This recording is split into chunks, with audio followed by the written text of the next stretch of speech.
Leave your camera on and use the button. I got the I got the I got the I got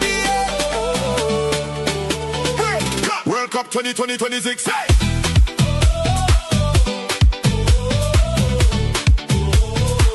World Cup 2026.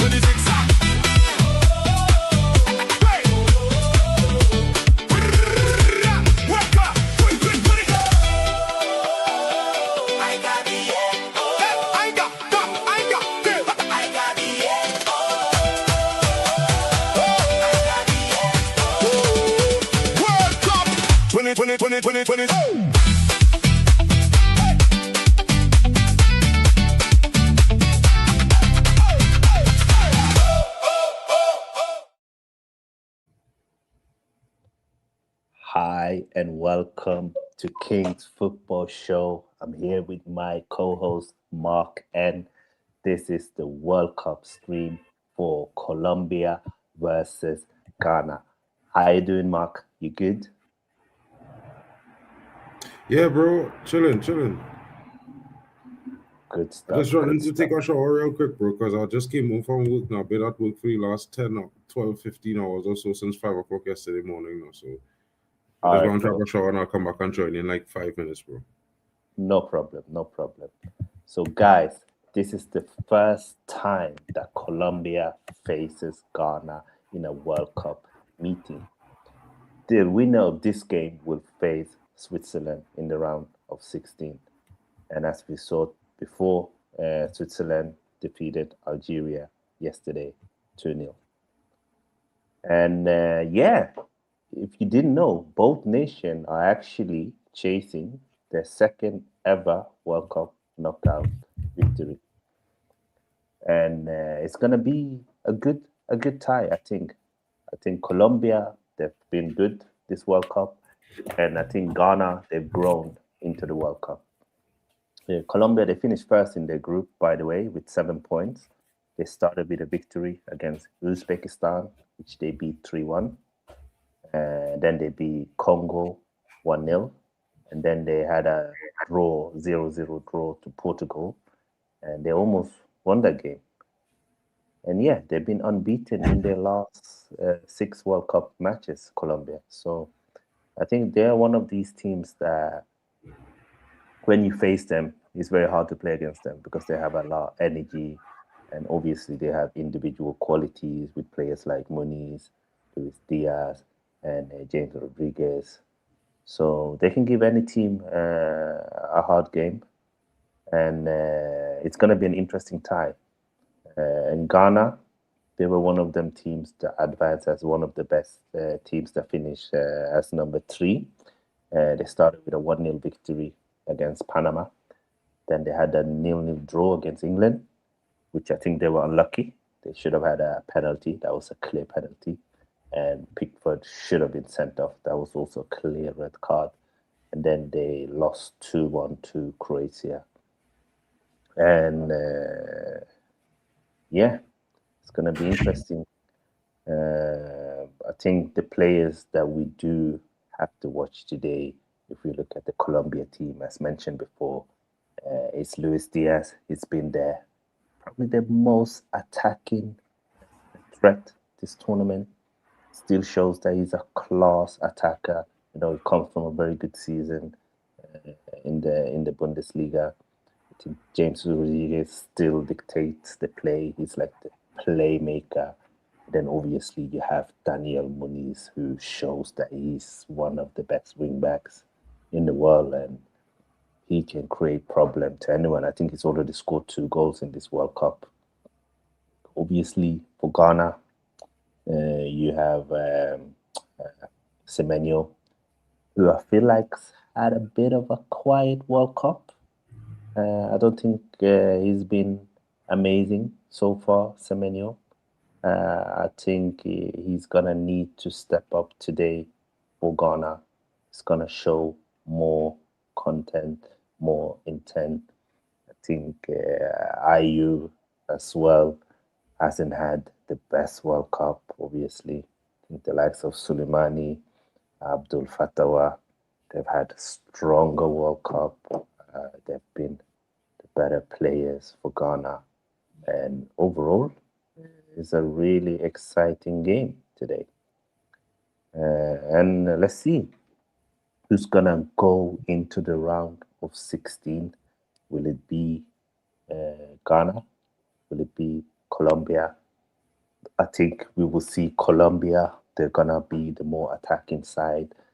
And Ghana is probably going to be the defensive side. They have a solid defense. But guys, put it in the chat. Who do you reckon will go through between Colombia and Ghana? Who do you think will win this tie? Put your comments in the chat, and we will also create a poll so you can vote between these two sides. Wow, what a game we saw earlier. Cape Verde, they are probably the story of this tournament. They've been amazing. They've done so well. They almost knocked out the favorites in Argentina. Almost knocked them out. They've been amazing. It's been a pleasure watching Cape Verde. They faced Spain, and they probably been Spain's toughest opposition. That game ended 0-0, and they took Argentina to extra time, and unfortunately, they lost 3-2. And Messi continues to score in this World Cup. He has scored in every game. I think Lisandro Martinez had a good game, got a goal and an assist. But overall, I'm not fully convinced by Argentina, you know. I'm not 100% convinced that they gonna go far. Like, we need to see more from Argentina, I reckon. We need to see more from them. But so far, it's been an entertaining World Cup. I think we've seen a lot from a lot of the teams that participate. They've been good. I've been pleasantly surprised by the likes of Cape Verde, and I think Spain. They've been very good as well, and they're doing well. And yeah, it's exciting to see we're getting further and further into this World Cup. Who's gonna win?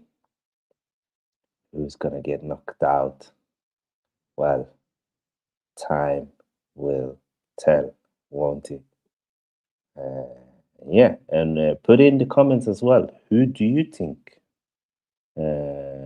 is gonna win this World Cup? Who's your favorite? Which team do you want to win? Do you support any special team? Is your national team still in the competition? Did your national team qualify? We want to know. We want to know. It's a huge game today for both nations. This is probably the best opportunity that they have to go to the round of 16. And the World Cup has been a big success on the field. We've seen some wonderful goals. We've seen some wonderful ties. And hopefully this one is going to be amazing as well. I really think that we're going to see a good game. I do think so. And yeah, let's see what they can do. Let's see. Obviously, I think it's fair to say that Colombia, they are the favorites. But Ghana have shown against England that they can give any team problems. and so I wouldn't underestimate them at all. I think they're good. They're good, and so far, I think we have 2 African teams that have qualified to the round of 16 in Egypt and in Morocco. Can Ghana become the 3rd team? I think they're the only African team left in the round of 32, as this is the last game. Or will it be a South American team? And as we know, Canada, they're going to play Morocco today. And then we have Paraguay versus France later on. And then on Sunday, we got Brazil versus Norway. Then we have Mexico versus England. And then on Monday, we got Portugal versus Spain. And then we also have the USA versus Belgium. And then we're going to have Argentina versus Egypt. And then we got Switzerland as going to face whoever wins this tie. So we have some interesting games coming up. So who do you think are going to win this game? Will it be Colombia? Or will it be Ghana? I'm really looking forward to see who's going to win this thing. I really do. Big up to everyone that's tuning in to the stream. Make sure you like the content. Make sure you share the content. And make sure you subscribe to the channel. That would be great. That would be great. Yeah. And we are just a few minutes away from kickoff, everyone. The game will kick off in less than 9 minutes. So make sure you are ready for this tie between these 2 nations. I think it's going to be a fantastic game. We've seen some very, very high scoring and exciting games this World Cup. I think going into this World Cup, a lot of people, they were wary about the quality of some of these teams. But I think Cape Verde have shown that they belong in this stage. You know, you can't say it's luck when you draw to Spain, who's one of the best teams in the world, and when you take the former champions in Argentina to extra time and you lose 3-2. And I think one of Argentina's goals, personally, I think it could have been called up for offside. But anyway, the players are walking out now. Andrew Ayew is the captain of Ghana, and James Rodriguez is Colombia's captain, and they are walking out to the pitch, ready to kick off. And it's gonna be interesting to see who will win. Will this game also go to extra time, or will it end in the ordinary time? I wouldn't be surprised if it goes to extra time, just because of how many games we've seen this World Cup that actually go to extra time. And I'm really looking forward to see both teams, both Ghana and Colombia. And you see there's so many Colombian fans at the stadium. Obviously, unfortunately, a lot of the African teams, their fans, they didn't get visas to come and support their nations, which has been one of the big negative talking points of this World Cup. But there's a lot of yellow shirts, a lot of Colombian fans. You would think that this game is actually played in Colombia. The amount of yellow shirts that you can see. And guys, make sure a lot of you are here live. Make sure you like the content. Make sure you like it. This is gonna be a good one. Gonna be a good game for sure. Let's see. And big up Kingsley. Says big up everyone. Great to see you here. And they're singing the national anthems now. Colombia singing theirs, getting ready for kickoff. And I'm gonna read the starting 11 for both teams. Let's go through them before the game kicks off.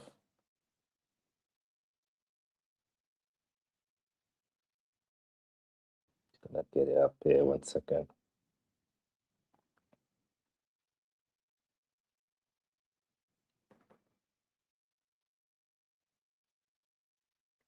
The lineups.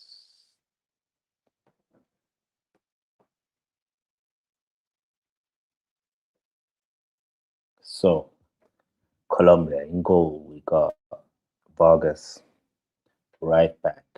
Colombia lines up with a 4-3-3. So we got Munoz, right back. We got Davison Sanchez, Lucimi, and Mujica. Sorry, I'm butchering the name. And in midfield, we got number 11, Arias. We got Jefferson Lerma, and number 14, Puerta. And on right, probably gonna play more as a number 10. We got James Rodriguez. We got Cordova as number 9, Luis Diaz, number 7, left wing. So, no Luis Suarez. This had a bit of a stinker this World Cup. For Ghana, we got Siggy in goal. We got Sinaya playing right back, Lucasen, Opoku, and Mensah. In midfield, we got Thomas Partey playing defensive midfielder. It looks like Ghana is playing a 4-5-1. We got Inaki Williams, Yerenki, Sibo, Semenyo, and Ayu. Yeah, interesting. So no Suleimane is on the bench. Fatua is also on the bench. And they probably gonna feel a bit hard done, but that's the team that the manager picked. Let's see if they can get the job done. And guys, we're about to kick off at any time now. We are close to kick off, guys.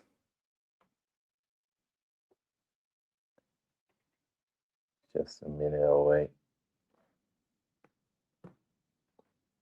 And then we're ready.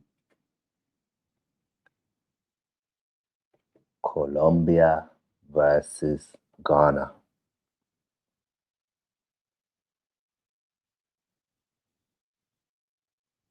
Who's gonna win? Let's see.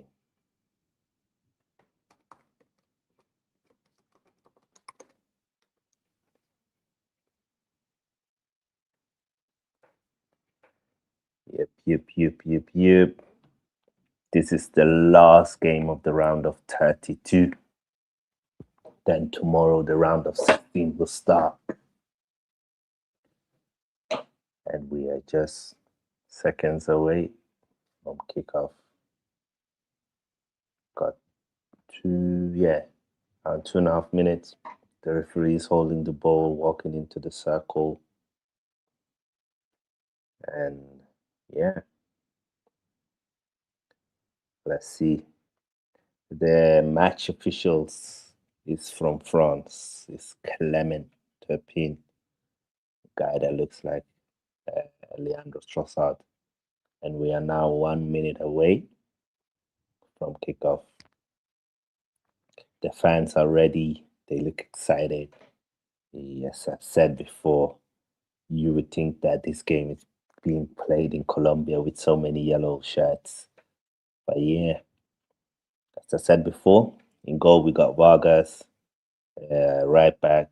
We got Daniel Muniz, Davison Sanchez, Lucima, Mojica. In midfield we got Lerma, Arias, Puerta. Then we have Luis Diaz, Cordoba, and James Rodriguez playing for Colombia.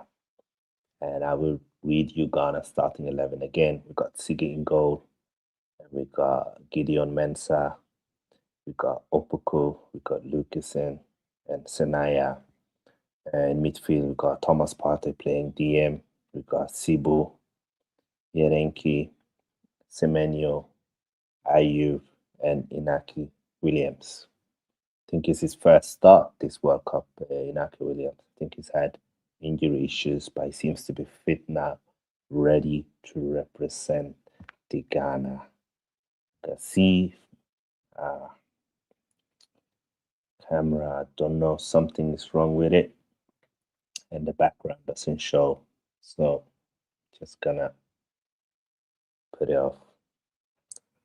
I'll restart the laptop as soon as Mark is ready to join the stream. But yeah, we're here. The teams are ready. We got Carlos Queiroz, the Ghanaian coach. He's there, he's ready. Are you actually gonna turn up, or are you gonna have another stinker? Let's see. A lot of Ghanaian fans are not happy with Ayew. They feel like he should not be starting, but it is what it is. And the game have started. I'm a bit behind, so the game kick off now for me, like a minute behind. And yeah, Colombia have the kickoff, and they put the ball down to the goalkeeper. And Ghana has the ball now. Let's see what they can do. Let's see. Will we see another upset, or will the favorites Colombia go through? We will see. Make sure, guys, you subscribe to all the channels. Make sure to like and share the content as well. And there we go. Long ball from Ghana. Ghana with the ball. Ghana, we see a cross. I'll put the goal on the wing. Cross from the wing. In. Ooh. Good start from the Ghanaians. They keep ball a shot. Ooh. Strong shot there from Thomas Partey, but it's just go a bit wide. So the Ghana started strong. Let's see if Colombia is gonna counter.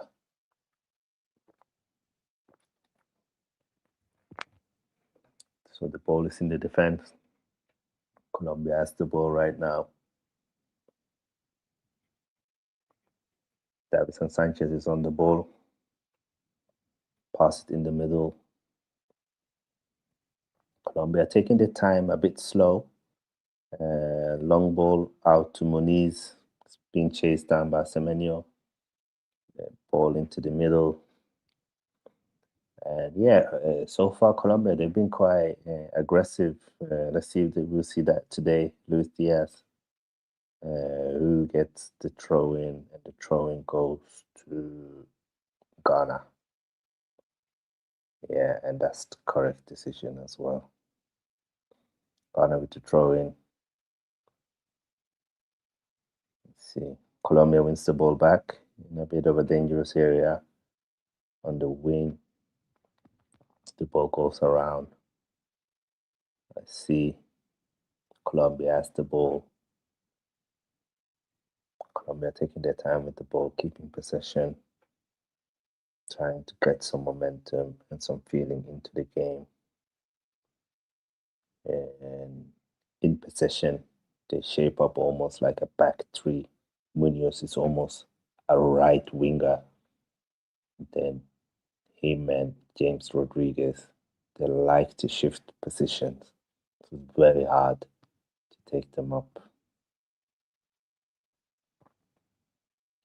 Yep. Colombia with the ball.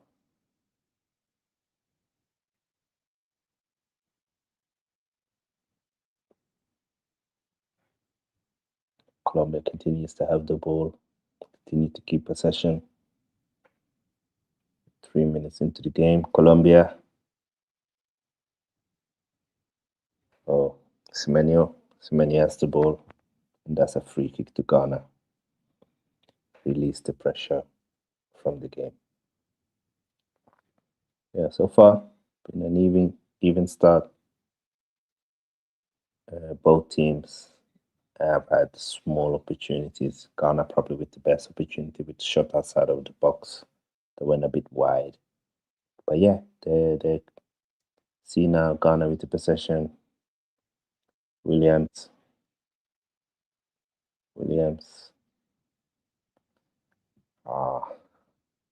That's a bit sloppy. And got kick up to the goalkeeper. Gives it to Davison Sanchez. Sanchez with the ball. Sanchez.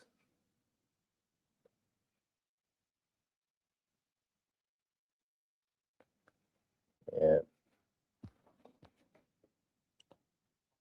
Colombia keeping the ball now. Let's see. Long ball out to Luis Diaz. Yeah, good touch. But the right back from Ghana reads his, and it's a throw in to Colombia. Colombia trying to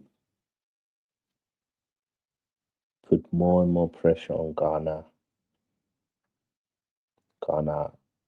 And they put the ball out to the wing. So you can definitely see that Colombia trying to switch play as much as they can, either to Moniz on the right or Diaz on the left. But so far, Ghana's shape has been good, and they haven't been able to do anything dangerous. 5 minutes into the game. But let's see. Looks like the Colombian striker Cordoba might have caught an injury early on in the game. He looks devastated. He looks angry. He looks like, and he should have probably received a yellow as well. Totally ripped apart the Ghanaian shirt. Cordoba is down. He's not going to be able to continue. But Ghana continues to attack, put the ball in. Ayu has the ball. And big up to Yusuf. I hope you're good, bro. That's the golden question. Where is there? Well, maybe he's sleeping. I don't know. But we're here anyway. I'm here. We're here live. Maybe Sarah will turn up. But it looks like Cordoba is out. I don't think he's going to be able to continue. The ball is out of play. He's just sitting down. And I think we're going to see an early substitution from Colombia. Yep. He's signaled to the bench. They're going to have to sub him off. Oh, that's a bit sad. Just 6 minutes into the game. Colombia's number 9, Cordoba, is going to get subbed off. This looks like a tight injury, and I think it will be Suarez that comes on. Luis Suarez had a good season for Sporting, but he hasn't really been able to do much in this World Cup so far.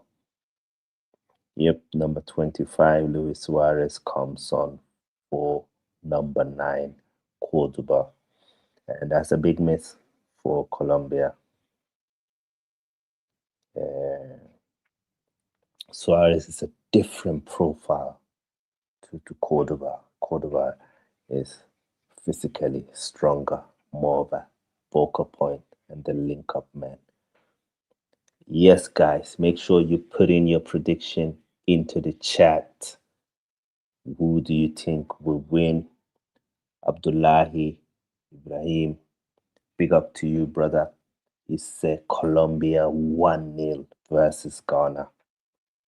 Yeah, I wouldn't be surprised if we see a 1-0 Colombia.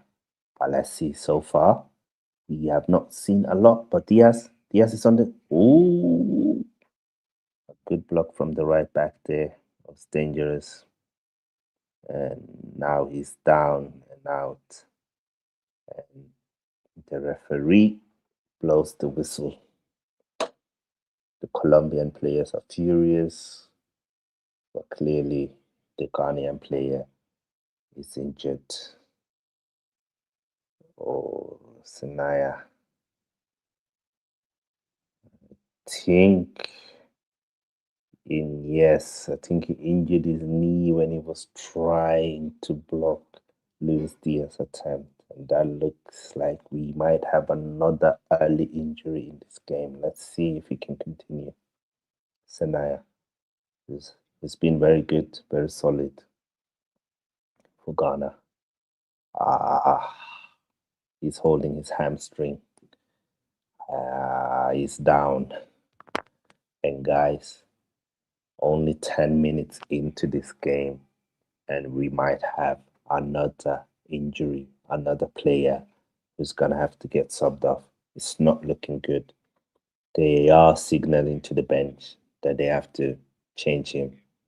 So, yeah. Yo, big up, Mark. Oh, yeah. Yeah, bro. What's good? Yeah, man. We got another injury. Already 2 injuries. Yeah, I have it on the screen here. I was watching the last 3 or 4 minutes there, just getting myself oriented into how the game was going before I jump in. Yeah. Because of the injuries, the game hasn't had really any momentum yet. But what's your prediction for this game? Who do you think is gonna go Colombia 3-1. 3-1. Okay. Mark says 3-1. Bro, there's a team that has beat Argentina in the Copa almost every time. You know what I mean? Like the 2 times they didn't beat Argentina in the Copa was times Argentina went to the final. You know, so it's a very, very strong team.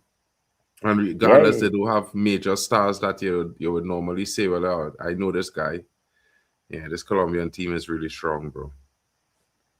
Colombia, they are strong. I think they'll win, but I think it will be tighter. I think it will be 2-1. I think Ghana, they have a solid defensive structure. They don't concede a lot, but I do think that Colombia will be too much for them. I think Ghana are missing Kudos. Heavily. Yeah. He's been their talisman of sorts. Yeah, definitely. He's definitely performed much more for them than Semenyo has. Semenyo is... He actually on the pitch? Who? I can't tell. I haven't really seen Semenyo. Yeah, this whole World Cup. He's just like a regular player, you know what I mean? Like, I see more the number 13 from Cap de Verde than I see Semenyo affecting the game. I can't lie. One went for 80 million pounds, and the next one, he's probably going to go for the same soon. You know what I mean? Yep. That's true. And big up to everyone that's here. Make sure you like the content. Make sure you subscribe to the channels, and make sure you share it as well. We are live on King's Football Show. We are live on Hano.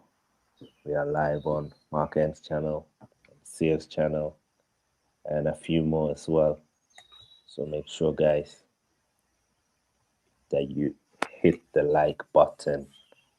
And yep, number 26, the Ghanaian right back, Sanaya goes off.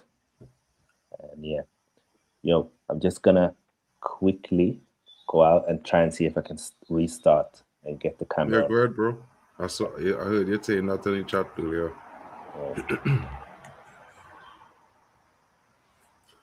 Everyone, shout out to Kings Football Talk hosting the stream today. You know what I mean? I know you guys expect to have each and every time, you know, see your boy MarkN, you know what I mean? Waffle the Dawn, Hanno Talks, Yassa in the building. Hey, sometimes guys gotta work, you know what I mean? The shuffle is on. Big up to each and every one of you joining. Don't forget to smash the likes and subscribe. Of course, you know, Colombia is taking on Ghana, the Ghanaians. Interesting team. You know what I mean? The Black Stars really unable to really set off an amazing performance so far in the World Cup. You know what I mean? But this could be... Oh, it's 1-0 Colombia. It's 1-0. My goodness. And as I was saying, the Ghanaians need to get themselves, you know, some form of consistency and resilience. The Colombians have broken them down, and it's 1-0. My goodness, the player who just committed the foul a few minutes ago finds himself on the end of a loose ball in the box and slots it into the back of the net. The Ghanaian defense at 6s and 7s, unable to find their footing, you know, losing their markers, not at all the same sort of, you know, resilient defending, structured and confidence, you know, a very lackadaisical performance from the back four of Ghana. Wow. The number 3 ball watching, and it disappointing. He's supposed to be getting himself in there. He's standing up watching the play. He sees the Colombian player on the inside. He doesn't come up to the defense. What is he doing? And now Ghana is behind. My God. Ghana, tighten up, folks. Tighten up. The Ghanaian defense certainly needs to tighten up. They need to focus. Of course, you know, a strong team, Ghana, expected to go beyond the round. Normally, losing a player, like a talismanic player like Kudus, is a big impact. But yeah, Colombia is scary, bro. I just told him, you know what I mean? Not because I'm a fan of Colombia, but I've played against them, the youth teams. I've played against them before. And I know a lot of people, you know, don't think much of CONCACAF, but CONMEBOL is strong. They play against Brazil and Argentina regularly, and they get the better of them on occasions. You know what I mean? It's normal for these guys to beat Argentina and get a win from Brazil. It's not like they don't win. So it's a strong footballing nation. And, you know, hats off to them. They're looking to get themselves into the next round. Colombia goal, John Arias. Doesn't he play? Doesn't he play in Spain, John Arias? If I'm not mistaken, I think he plays in Spain around somewhere, if not Villarreal. I think it's at Getafe. I could be wrong. This Colombia team can certainly knock them out. Lionel Messi, man of the match versus Cape Verde. Yeah, I guess it would have been the case. You know what I mean? There would have been a strong shout for the number 13 who got the assist and the goal. I think if Cape Verde had took it to penalties, he would have been the man of the match. Yeah, what a game, folks. You know, I feel really, really pleasured to be able to get in and see the last 60 minutes of that game. You know what I mean? I was watching the first 20 of the 60 on the train on my way home, and I'm like, yeah, what a performance from Cape Verde. You couldn't even tell this was their debut. Oh, he plays for Palmeiras. He looks like that guy that came on recently in that team. You know what I mean? Vazinha is currently free agent. Chelsea needs a goalkeeper. You know what I mean? Chelsea fans. Chelsea Dan, where you at? Proper Chelsea. I think you guys are probably sleeping. You know what I mean? But I think you guys need a goalkeeper. You should call Vazinha. Shout out to the Chelsea fans in the building. You know what I mean? He's not going to be that expensive. It's going to be an easy deal to do. You know what I'm saying? Shout out to Quali. He says a 3-1 Colombia. Quali, I quite agree with that statement. You know what I mean? Vizinha is better than Sanchez, says Abdi. I'm telling you, he is better than Sanchez. You know what I mean? I think the Chelsea fans would do well to get a goalkeeper the likes of that guy. You know what I mean? It's interesting. Shout out to King's Football Talk. He's back in action. Here. And now you can see me. Good goal. Yeah. I mean, you went out and like you took the luck with you. Yeah. As you left, Ghana conceded, bro. Yeah, I know. I'm in the middle of, talking about what I seen from Ghana. And I just was about to mention that their defending is not like Cape Verde. Cape Verde is very structured, very resilient, very focused. You know what I mean? They don't make mistakes at the back. The Ghanaians are the entire opposite, bro. Like, they are just not concerned at the back. Yeah. That goal should not have happened. I can't lie. Like, I mean, I did say Colombia 3-1. But, I mean, looking at the goal again, the Ghanaian defender, he's seen it coming. Yeah. He looks at the Colombian player down on his left. He looks back. He sees the cross. He doesn't move. He could have easily cut that out. Easily come in, take it on the chest, turn, or head it over the bar. He could have done three or four things there. Chested it down to the goalkeeper. Bro, I'm a bit pissed off. Yeah, it was an easy Kawali, we need to make you a mod on every single channel, bro. You need to drop some comments around on every single channel, Kawali. If you can do that for me, bro, you will see that you become a mod on at least 4 channels right this minute. So just go around, go to MarkN's channel, go to Elite Footy Talks, go to King Football Talks. You know what I mean? Go to Waffle Dawn's channel, go to Hannah's channel, drop yourself a comment there. Let's mod you up, bro. You've been doing a fantastic job for Zaire. You know what I mean? It would be nice to make you a mod on the network. So wherever you're looking at, you can make some adjustments. So you've been doing an amazing job. Shout out to Zaire, bro. Big up to you guys in the chat. Shout out to everyone coming in. Don't forget to smash the likes, of course. Every single channel here of the network has been doing their bits. Of course, you've seen everyone. You've seen Kyle from the Football Overseas. You've seen Zaire, who's mission in action, but he's got to get some sleep sometime, right? The guy's been working hard. Of course, you've seen Drex at D-Hub Sports TV. And, of course, my boy, you know what I mean, King's Football Talk, he's right here right now. The guy's working, but he's also watching the football game. That's it. I got a small break now. So I was like, let me tune into the office, let me watch the game, and let me do some content, guys. We're here. It's the World Cup. It's every 4 years. We got to maximize it. And it's been a fantastic tournament. We've seen some fantastic performance, some fantastic goals, some good ties. And what I'm glad is that we have not seen a lot of games that are uneven. A lot of the games have been even. Today's game was even. Even yesterday's clashes was even. Egypt and Australia was even. Portugal's game wasn't easy. Like, that's the World Cup. That's how it's supposed to be. I'm liking the fact that a lot of games are going to extra time, penalties. Yeah. I mean, I can't tell you my sleep agrees with you on that one, but I know. But the games has been good, and if it's a good game, I think no one's complaining. You know what I mean? If it's a dead game, well, I can't lie. I'd probably be the first one to be complaining that, why are we seeing overtime in this game? It's dead. That's it. But yeah, I agree. Algeria, there you could tell that maybe they were a bit too early for this stage. They weren't amazing, but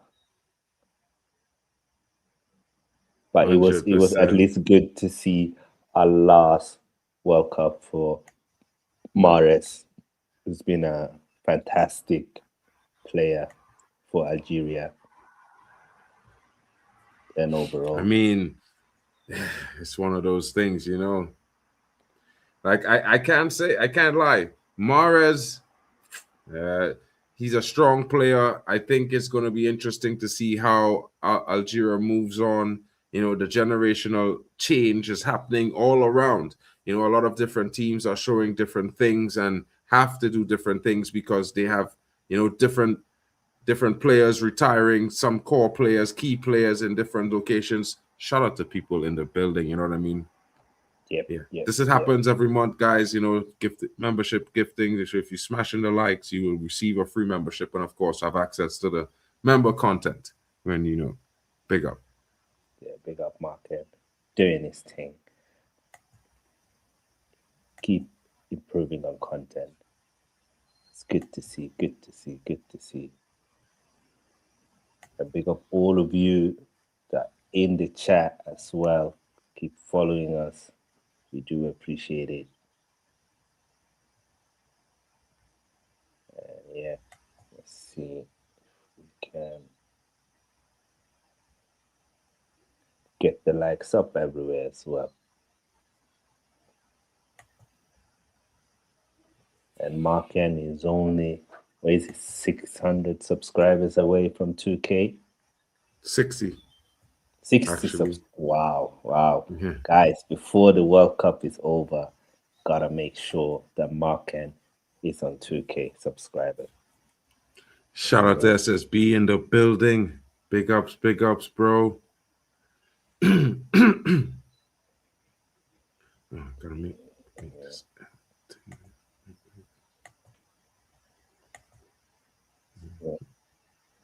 And we got a hydration break. Jordan Ives seems very angry.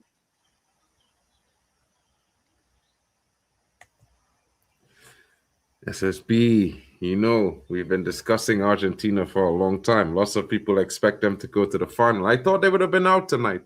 You know what I mean? I felt like if the officiating was a little bit more, how should I put it, football fair, we might have seen a free kick in the last minute of extra time before they went to extra time. You know, in the minutes after the 90 minutes before they blew the game, because he was fouled. There should have been a free kick, but I think they were worried that Cap Verde would have scored from that free kick, and there would not be enough time.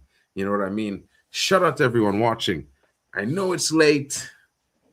I mean, I was trying to get Miss Molina to come and do the co-stream with us, but I think I'd have to make some better arrangements with her and see if I can get her and Proper Charles to join us for the quarterfinals. It's going to be an interesting round in the quarterfinals. You know what I mean? Definitely. I'll send her a text, see what's her schedule. She can join and do like a collaboration. Yeah. We got room to add their channels. You know what I'm saying? So hopefully it works. Definitely. But so far, Colombia 1-0 up, and it looks like they're gonna knock out Ghana. Ghana, they don't seem to offer a lot in attack or defense. I think that's the problem. I mean, it's a wonderful stadium. I can't lie. They're playing in a very, very beautiful stadium. I've been there already. And what can I say about Ghana is that they have the keys. They have a talented squad. You know, they have an average high quality of footballing capability in that squad. A strong midfield. Thomas Partey's there. Let's not act like he's not high enough level to take them. You know, Andre Ayew, he's been in the Premier League for the last 10 years. This guy knows the Prem. He's been there since he's been a young guy. I remember when I was younger, he was just making his debut. And he may not have played for a really big club in the Prem, but he's played for some, you know, very decent clubs. He had some decent mid-table finishes. He scored some goals. And his brother as well, who's not there, but at the same time, you know, they've got Semenyo, and he plays at Man City. And I would expect that, you know, going to Man City for the money that you went for, you need to show up for Ghana, bro. Like, literally, you cannot be playing on this pitch and be a bystander. This does not bode well. And some guys would say that, you know, MarkN United, you missed out on Semenyo. And I'm like, I haven't seen it yet. Yeah. And they get angry with me, bro. And I'm looking at the pitch right now, and you would be expecting Semenyo to be the one causing Colombia all the problems, and he's just looking like a bystander. He's not even trying to impress the guy to press on the pitch. He's just walking around. I agree. He walks around with a chip on his shoulder as if He's the biggest star in world football. But where's the work rate? Where's the runs? Where's the intention to get the ball? He's not even asking for the ball. You know, you see Colombia, as soon as they have the ball, they're looking for Muniz, they're looking for Diaz. They want the ball. But when Ghana have the ball, I don't see Semenyo. He definitely needs to step up. Even Williams, who's been injured, coming into the World Cup injured, has shown more, you know, and that's not okay. You know, Semenyo is in his prime. He's playing for one of the most successful teams the past 10 years.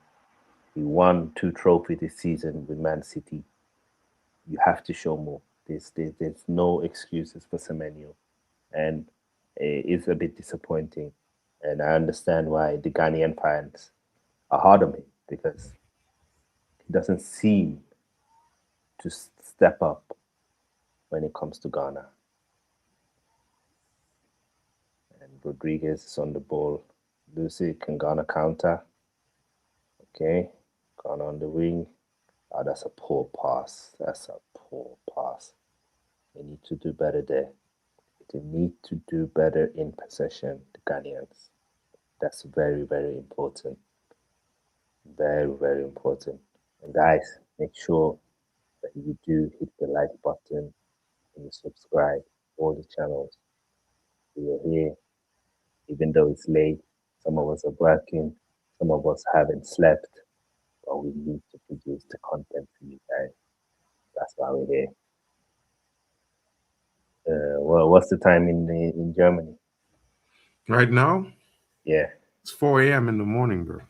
yeah, same here. I'm about to hit 24 hours, bro. Damn, bro. Damn. This is normal, bro. Like in the summer, there are times I'd be hitting like Yeah, 36, 42 hours because like there's like sometimes you have like 4 or 5 different shows that are happening right around. You know yeah, what I mean? And we have different sorts of deployments there, and yeah. you got to make a carousel and check everything out.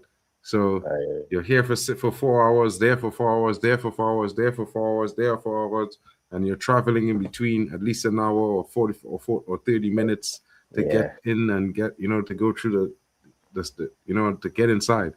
Yeah, It's interesting. Carnival is even worse, bro. For Carnival, it's like 6 weeks of madness. It's like if you sleep when you can. Are you going this year to training for the Carnival? Yeah, I did. I just was a bit late last year due to some arrangements with work. Yeah, but I'm trying to see if I can make a plan to go next Carnival, because I haven't been for a year and a half now for a Carnival. So I think it would be bad to miss 2 in a row. Yeah, that's not my style. So I'm gonna be trying to make arrangements to go. I'm probably gonna also work while I'm there in between. Yeah. But that's a marathon, bro. It's like team no sleep. You know what I mean? We will see some content when you're there then. Some Of Carnival course. content. Bro,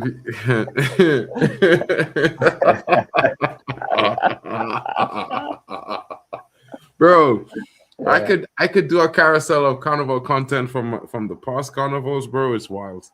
Yeah, like Brusky. Yeah, but that's probably gonna have to be on another platform, you know. Yeah, you can't. I can't mix that with the football, bro. Like I'm gonna have to just drop a channel and call it Vibes with MarkN. Yeah, or something like that. Yeah, and you know, do some lives while I'm there. Because when I was there last time, like in May, in April, I was there for 3 weeks. For 2 weeks, but I was also off a tour, so it was interesting, but it was cool. Yeah, but I do know that you do have some good festivals in Germany during the summer. Is there any good ones? Yeah. We had Rock in Park 2 weeks ago. Yeah. Today is it's the beginning of Summer Jam. That's in Cologne. I'll be there tomorrow, so it's gonna be a difficult one for me with streams tomorrow. But I'll be back on Sunday. Don't worry, we'll try and cover for you. You know what I mean? There's 6 p.m. festival coming in 2 weeks in Frankfurt. There was Helena Fischer tour. Send me the date. I might fly over. You know, for the But weekend. when? The one in 2 weeks. Oh, 6 p.m. festival. That's in Frankfurt. Yeah, I'll send it to you. Frankfurt. I think that's Friday. It starts midday and it finishes, I think, like 12, either 6 p.m. or 12 o'clock in the night, something like that. It's just for like 6 or 8 hours. I'll send you the info. Okay. Let's see. Ghana got a corner. Let's see if they can do something. They gotta try and make the most of their set pieces. 100%. 100%. And we've seen it this World Cup. A lot of goals from corners, free kicks. You know, it's important in modern day football more than ever. And You've got to take your chances, bro. We've also seen that as well. Yeah, but it was a poor corner though from Ghana. And big up to Nominal. He says around 11 a.m. now, people in Europe know what East Asian fans of European clubs go through every season. And I have to say it, yeah, to all the international fans, big up to you, Lord. Living this 9 months of the year, bro. Every year, bro. You don't know, bro. I used to live in when I was in Trini, right? Yeah. I used to wake up. I used to have to wake up at 5 a.m. to watch games. When Man United plays a Premier League game at midday, that starts promptly at 5:45 in the morning. So I used to be up at 5:45, with a cup of tea. You got the staple cricks and cheese. You know what I mean? It's like a cracker that they make in my country. Yeah. And you're watching the game, bro, and you're like, you can't talk too much when you're like chewing that shit because it's mad. And you want to celebrate your goal, and it's like you gotta spit whatever is in your mouth out, or you gotta swallow it because you're gonna choke. You know what I mean? It's mad. But I have to say, like when it's a World Cup, they start the games later. The morning games would start at around midday. In Europe, so that would be or like mid-afternoon. So it would be like games would start like 10 a.m. in the morning, and then the next game would be 12:30. Then the next game would be at 3. You know what I mean? So to watch Champions League, I used to have to race home from school, bro, like on my bicycle. You know what I mean? Because you can't. The game's already started when school is finished. Yeah. That's a mad one.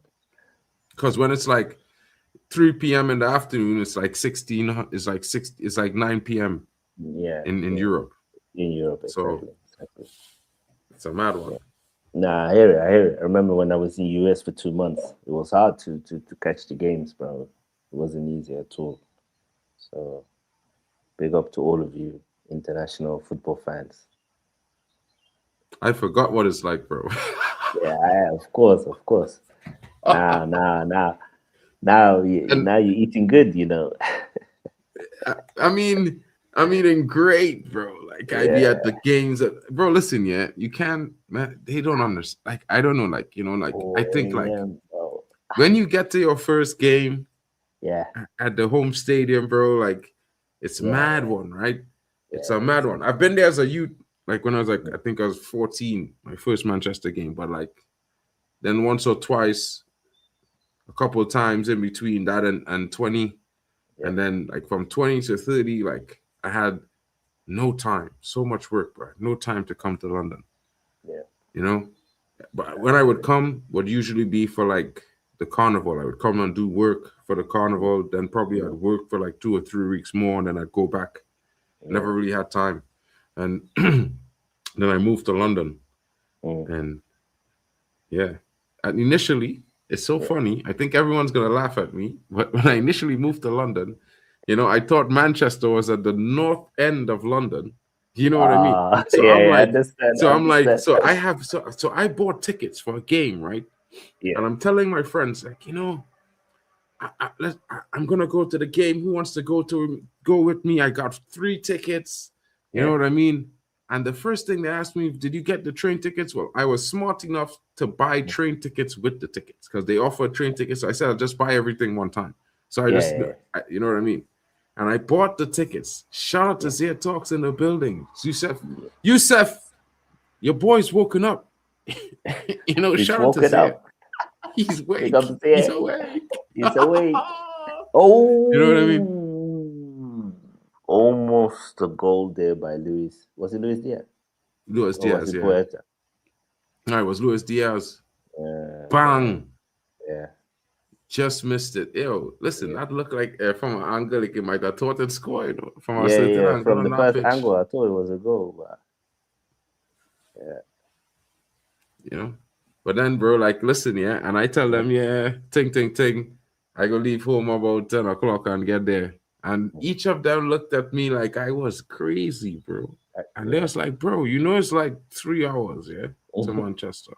Yeah. I'm like, what? You're like, what? What do you mean? I'm like, what? To what? I thought when I get to Stanmore train, I go and hop on next train for like 30 minutes and I in Manchester, you know, bro. Like literally the first time. Yeah. And they was like, nah, but then luckily they was like, all right, they'll go. So then, boom, like 8 o'clock in the morning, we was catching the train straight to Manchester. We was there like by 10:30, 11. Yeah. Boy, it was mad.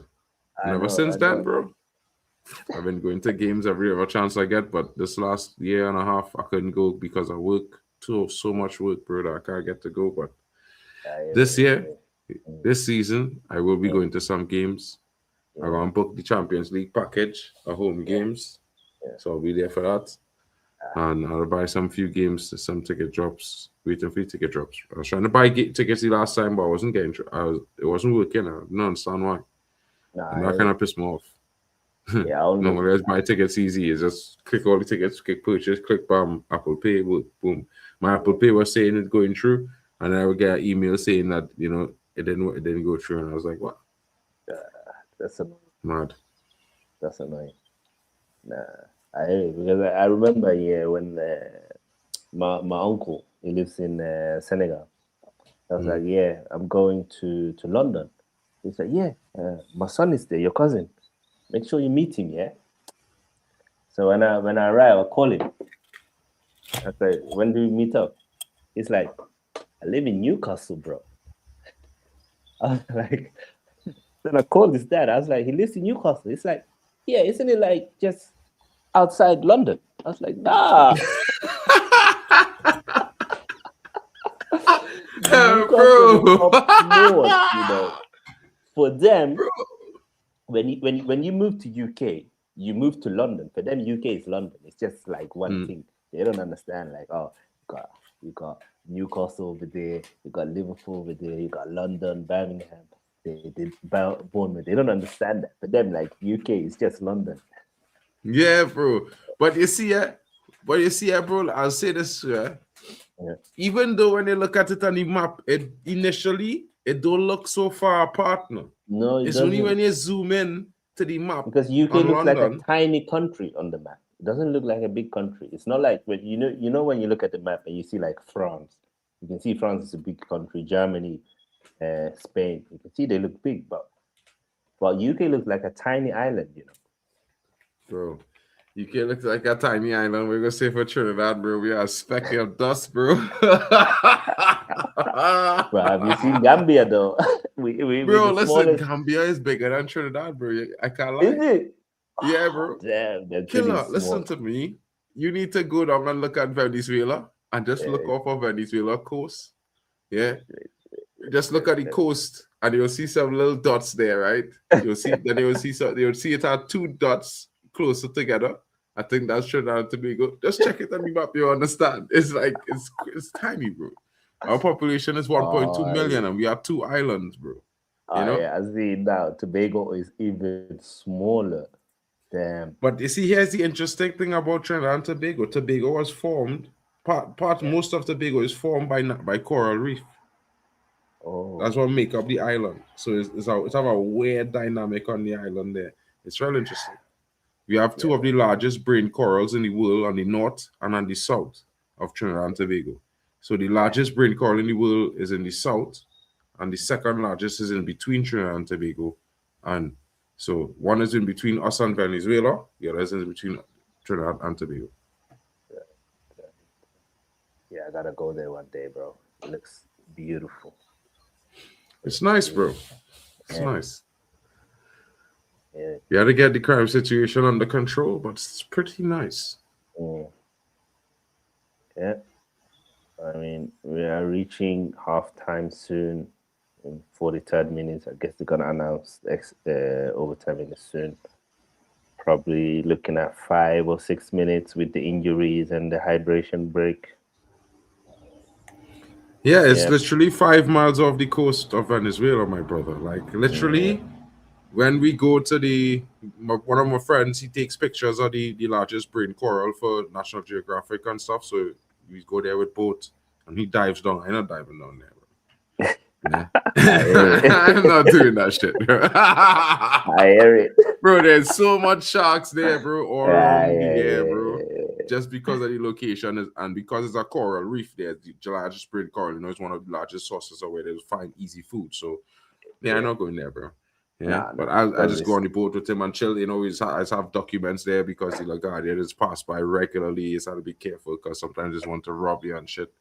They ain't too nice. But you could, you know, from certain points in Trinidad and Tobago, you see cars driving in Venezuela at night. Because when the sky is clear, you just see it literally from Toco.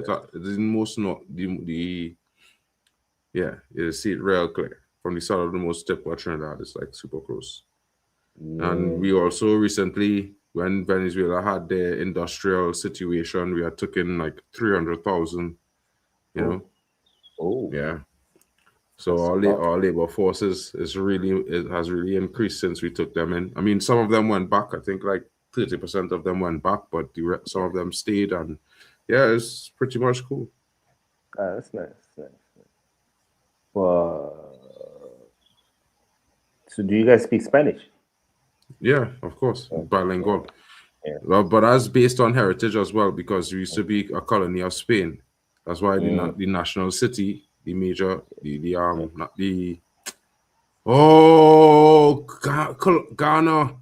off the line. Colombia looking to score a second header, bro. What a save. What a save by Gigi. Damn. The capital city of Trinidad and Tobago is called Port of Spain. Port of Spain, yeah. So, but then shortly after, the Spanish, English took us over. In between the English, we had the French. The French mainly had an influence on Tobago because the English came back and pushed them out, but their last stand was in Tobago. So, and then was straight English until we was like the second island to gain independence and have our government to become a republic after Haiti. Yeah. Well, the first to have a republic, but the second to gain independence after Haiti, then was Jamaica. And we had our republic and our governance and thing. Yeah, it's interesting. We have a lot of things, natural resources that go for our country as well. So it's like interesting. Different. Yeah. Right. We've got 4 more minutes in the first half. It looks like we got another injury. This game.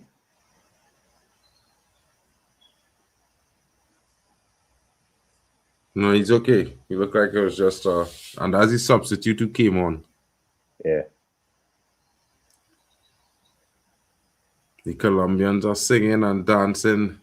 The Ghanaians are suddenly hopeful, a little bit, stressed out. Hey, is that triplets they are watching or just twins? I swear it's twins. Yeah. A bunch of Ghanaian youths that they have. I saw them now. They were struggling to get visas and their fans over, unfortunately. So most of the fans are there are the fans who lives there. Yeah, that's sad, bro. Like these are the things that most important about the World Cup. The World Cup is supposed to be passport friendly. It's supposed 100%. To open these host nations supposed to open their doors You know, normally this is the key, and you know, you would expect this to happen. I just think maybe at the next World Cup, the USA are going to find it very hard. Maybe even Canadians will find it very hard to get themselves in that country. You know, I think there's going to be some retaliation. I can't lie, because you can't do that. And I think it was really, really disrespectful of the tournament in general to bar a lot of teams, players from visas and their families. And it's not how you're supposed to do things. No, not. You know what I mean? There's that takes away the whole idea of fair play. Yeah. Tournament, and the whole friendly being hosts. It's a World Cup, we say. That means that the world are invited for the tournament. That's the whole point. So it's like it's a disgrace, and I hope that all the national FAs are going to try their hardest to get Infantino out. If they have any ounce of self-respect, they won't accept this kind of nonsense, because this has never happened. As bad as Sepp Blatter was, this never happened under him. It will never happen under him, bro. Like he would I never can tell accept you, because this nonsense. Sepp Blatter's right-hand man was Trinidad and Tobago's own Jack Warner. He was the vice president of FIFA. And people could say what they will. They made sure that the players and all the nations involved for every tournament was respected.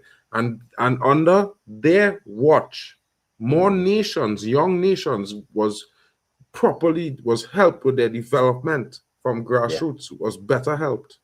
You know, and I think as much as some people may not like Sepp Blatter, because they might have said he accepted, you know, certain bribes and whatever. But if you look at what happened during his tenure, a lot of small nations who were helped by him are now strong footballing nations that were developed under his watch. And you would if you were to ask a lot of the smaller federations, you know, they received more consistent assistance and better aid with Sepp Blatter's regime than they did under Infantino. Infantino supports more, you know, bigger teams. And can't lie. Shout out to Zia coming in. Big up, Zia. Let us add you to the stream. Damn, big ups, man. You good? Big ups, man. We got Mark and two enemies, bro. That's what we have on the stream. Mark and two enemies. And you know why I'm saying two enemies, King? You know why?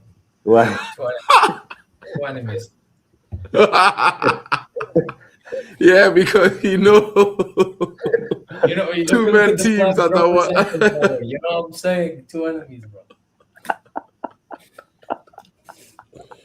Yeah, that brother didn't show up. I had to bring it up, man. I had to bring it up a little bit. Yeah, man. because bro, you know, this brother was so sad. Yeah, he make sure and stay away from the stream, all so that I could have a proper, unbiased opinion of the game. I'll be honest with you. I don't advise you to watch the stream that happened that day, because the shamelessness I was on.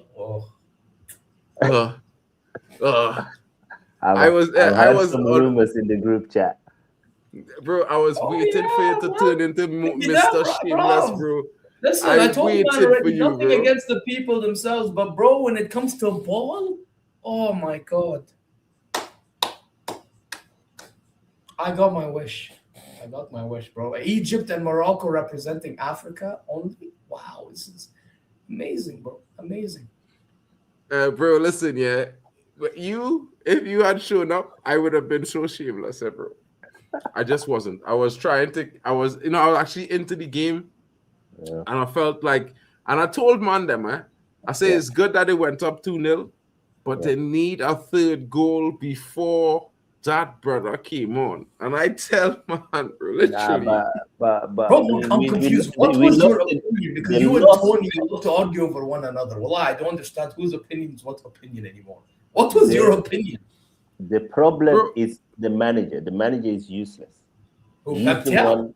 He's the one who decided to sub off our best players when we were in total control of the Bro, game. to be honest, he should have told there these was- players. He should have, when he subbed the player, he should have told them to walk off the pitch. There was no need to sub Have off to walk off the pitch. bro. Papa Gay, Habib, and Iliman Jai. There was no calling for it. No, Oh, is none that of why them he were said he's not tired. gonna? None of Is that them why he were said- on yellow cards. He just decided because he has some ego in him and he doesn't like them, and he cost us the tie, and they have to sack him. He's an idiot. Wait, can I ask you a question, bro? Like on a is that why Pep Gay said that he's not gonna play for the national team until things change? Yeah. They have to sack him. And guys, let's not forget, he was the one who told the players to walk off the pitch in AFCON. Oh That's wait, the you're same one of those guy. that didn't agree. Hey, you know what? We're on the same page, brother. Hey, You know, we need to sack him. You know, he's useless. He's useless. Yeah, but He has no backbones. You know, he's not a man. By the way, He's a coward. By the way, you know that Coward. manager, yeah? He was so considering walking off the pitch, but then realized that it's FIFA in charge of them. They made a rule for walking off the pitch. I'm not joking. Look at the look in his face. The look on his face was he was considering it, and he didn't even dare to think of walking. He's a sad He's a guy coward. though. You know what I would say He's is a that coward. I think that the He one has thing no is he's a backbone. good coach. Nah, He's a good coach. It's not a good. That's bro. Listen, that's that first goal. I To be know. fair, I know. he the did first get- goal. I've did get followed you. him every game. He's not a good coach. He's lucky that he has a good team with good players, but he's not a good coach. He's not a good coach. I have a question. I know, like, I have my own opinions. Big up, Miss Melina. I have a question, about the Yeah, AFCON. Like, obviously, and forget about the drama, like, just the team performance, right? Yeah. Do you think you guys were, like, in terms of performance, like, good enough to win the competition with this manager as well? Maybe I maybe not say win the competition. I think, but at least get to the the semi-final. Because I'm not gonna lie, at the start of the tournament, they were one of the teams that I thought at the time, at the start of the tournament, I thought it was probably them, Algeria. I remember I doubted Morocco. Because Greggy was kind of taking us back a few places and he made a few changes. And we went on a run to the final. But I don't know. You take that out, that's not happening. You know what though? Low key, just because of how we play football, and we know that some players they do better even though they're not the best players. Low key, I think Martinelli would suit transition ball in some cases at Bayern off the bench. Yeah. I agree. I think he would do well in Bundesliga.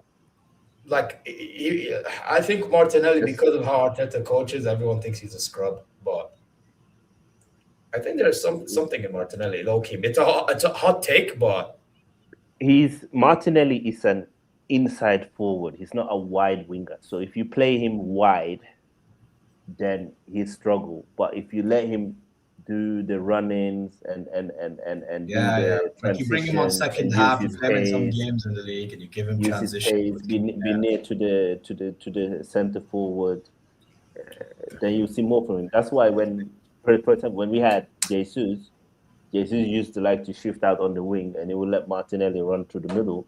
That's why I see him score 16 goals when Jesus was the forward, because he's just better when he's in those central positions, because then he can use his pace, because he's not the most technical gifted player. So when you put him wide, he'll struggle to take on his fullback. So it's he's being misused basically. So I think he do decent there. But to your question, let's not forget in the final, Senegal scored a legitimate corner that goal should have stood. There was no foul there. So I think they played good enough to win. But again, the manager, I don't like him, and they need to sack him. They should have sacked him the day we got knocked out. They should have sacked him, because we had a golden opportunity to get at least to the quarterfinal, because we're better than the US and we're better than Belgium. But I didn't think you're better than the US really, but not in the tournament so far. Maybe as a team, player for player, team, player for player, we are.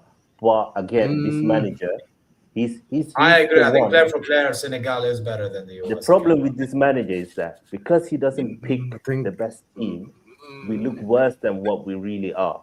But anyway, forget about him. We are out. Colombia. I think Colombia could knock out Argentina. I've said it before. Okay, after what I saw against Cape Verde, bro. I'm not gonna lie. If anyone tells me Argentina outplayed Cape Verde, you're shameless. No, it wasn't. They didn't. Bro, they save Argentina, bro, on the 90th minute and 7 minute extra time. They fouled the winger twice. Twice they saved them because at one time he was crossing the penalty box and the man hit him a kick and fall long and they didn't even look at it. That could be a penalty, but again, you know what I mean? That header, bro, that last minute header there, bro, was tough, bro. It come off the Cape Verde player hand. I'll be honest with you. I think with Argentina, yes, they're over aggressive and they get away with calls in normal circumstance. But I think all the goals were fair. To be honest, you know what I mean. But even then, no, the goals was fair. I'm just saying the goals wasn't fair. I'm just saying that there was a tackle. There were some tackles at the edge of the box twice. Yeah, that's fine. That's fine. Yeah, they should have given a free kick to Cape Verde. You know, Argentina in the attack. You know, I agree. They can be very scummy and shithousery. I agree with you 100%. If they play a team that got pace, especially on the wings, they're finished. Argentina doesn't have any pace in their team. It's like only Alvarez who has pace. You know, Enzo is not the fastest. McAllister is not the fastest. Molina, Rodrigo De Paul, like they don't have fast players, and that's why they struggle against Cape Verde. And I think if they play Colombia, I think Colombia will rip them apart. Yo, by the way, can I just quickly say, you know what's their problem as well, Argentina? Yeah. As good as Cape Verde played, that Lautaro brother should not be playing for them. Bro, the Scaloni should have learned from the 2022 World Cup when they lost to us, and then they played all the remaining games. He should be starting Alvarez. Why the fuck is Alvarez not starting for him? I don't get it, to be honest. But Alvarez has been injured. That's why Alvarez is not 100% fit. What? Fair, fine. Yeah. But I think he's better than Lautaro personally. He is. Lautaro. I don't know why men rate Lautaro to begin with. Like Lautaro, bro, he does have some good seasons, bro. I'm not going to lie. He had some good seasons, but I don't see him as a good forward. I don't see him as a good striker. Like I would never want him at Man United. Like you know what Lautaro is. Lautaro is the type of brother. You know what Lautaro is? Lautaro is the type of brother that will turn up in a few big games, but he's just not consistent enough. Because he's stiff and he's a bit slow. He's not for a forward. He's not technical and he's not fast. That's the problem. But again, you know what thing he has though, to be fair? If you give him enough space and he's in the right place, you're cooked. Because I'll give you an example. Italy suits it. That's why Serie suits it. He would not be even Champions League, by the way. Remember when we played them and then Barca played them? Bro, that guy was in the right place against us both legs, scored twice. Was in the right place against Barcelona, second leg, scored one of the goals. Bro, you can't give this guy space because once you give him space, that's when he feasts. But if you mark him out, it's easy. But again, it's just you give him space and that's it. Bro, right now, Nagelsmann gets sacked. Yeah, he just got sacked and Klopp is coming in. He deserved to get sacked with his shit he did. You know what's funny, throughout the whole World Cup, Klopp has been putting pressure by the on way, Mark, I'm telling you right now, I heard you earlier, bro, if you guys get Nagelsmann, you're going backwards. Brother, we not going for Nagelsmann, bro. No, because I remember there was rumors before. I hope bro, listen, there was rumors before. It's not happening now. It's not happening then. But Nagelsmann, bro. He is trash. Like he's a good manager. I can't lie. We will say he's a better manager than Michael Carrick. I could say that, bro.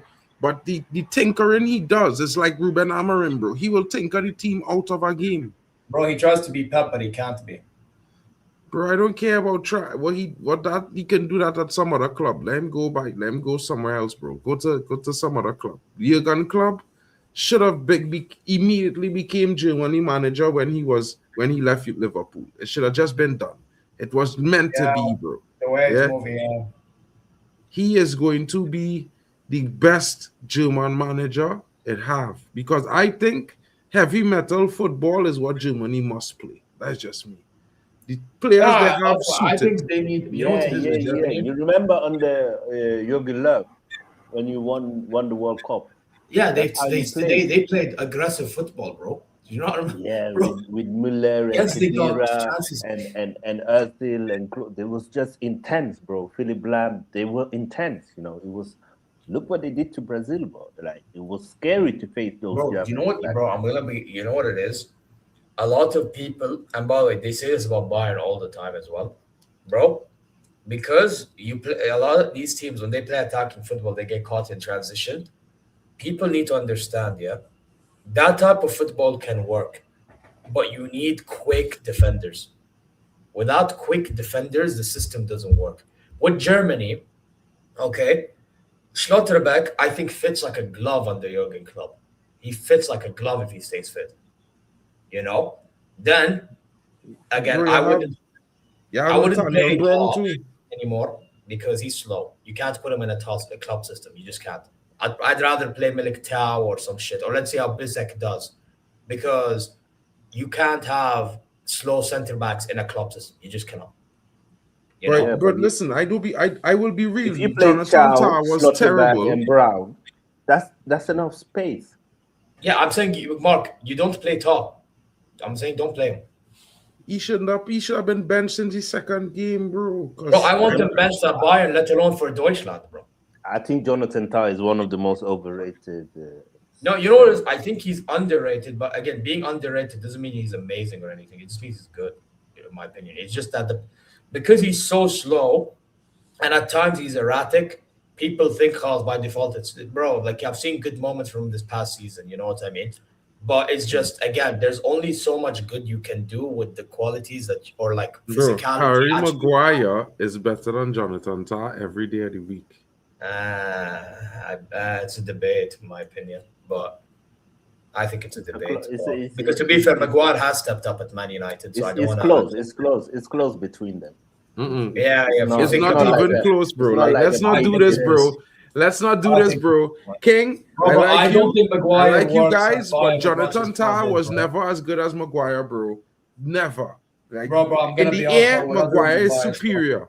Maguire is superior. We had a better season than Man United, and I'm telling you right now, Maguire does not work as much as Klopp. The thing is this year, you can't judge Maguire solely on the team that he plays for because it will be unfair. Bro, for England, especially he's amazing. He's England's best centre back, bro, for the last 4 years or 5 years. Yeah, but let's be honest. In England, he was playing in a back three, which is what Tah got credit for. Yeah, but look when he played for Leicester. Look how good he was.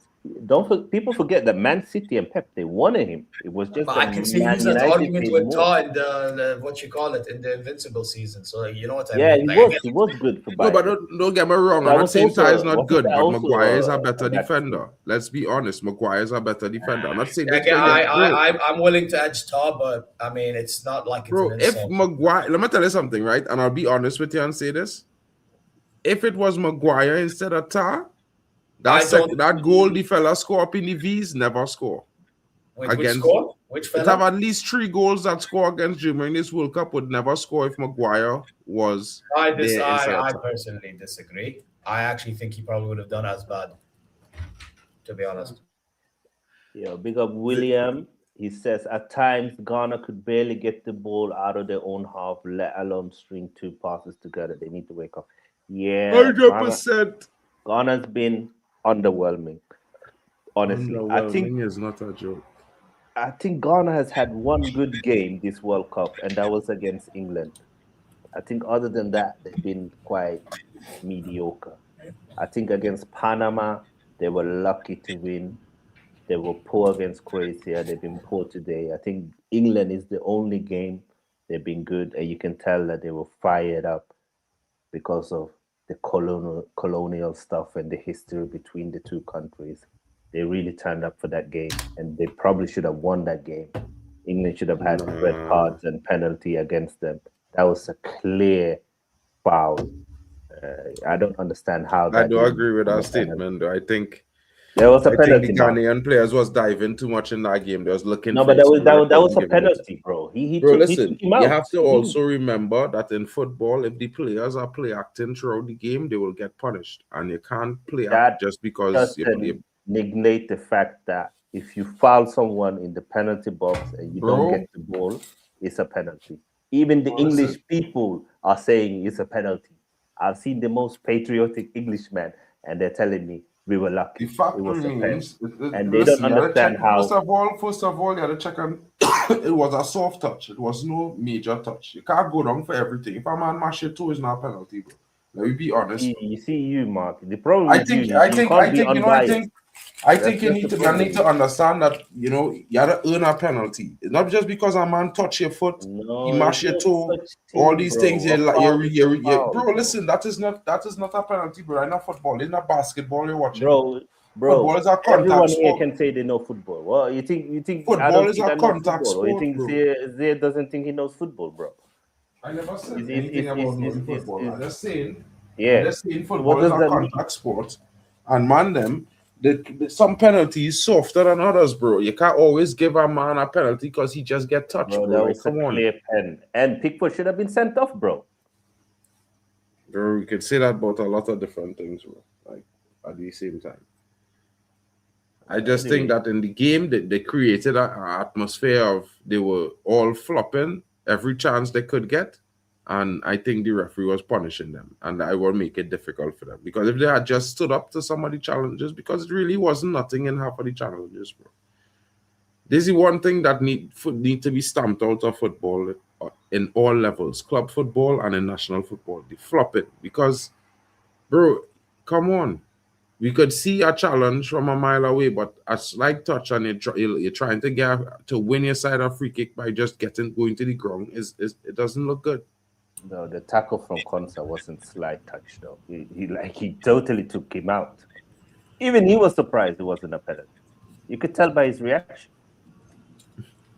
But anyway, today they've been poor, and they need to step up. They've been really underwhelming today. It looks like only Naki Williams trying something positive up front today.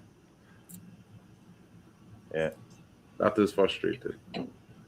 Because I would say to everyone that one thing you would expect from the Ghanaians is a competent midfield and a decent attack, especially when it comes to build up.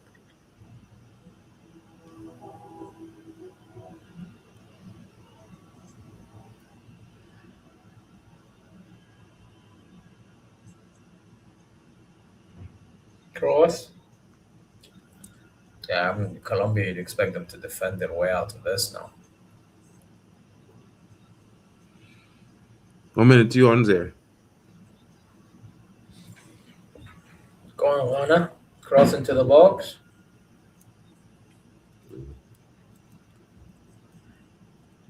Was a Mojica, I think, just kicks the ball out.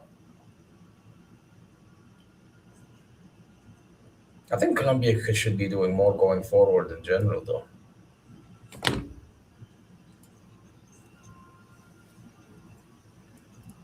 That first half, they could have given more of it. But I think they could have done more in the first half as well. Yeah.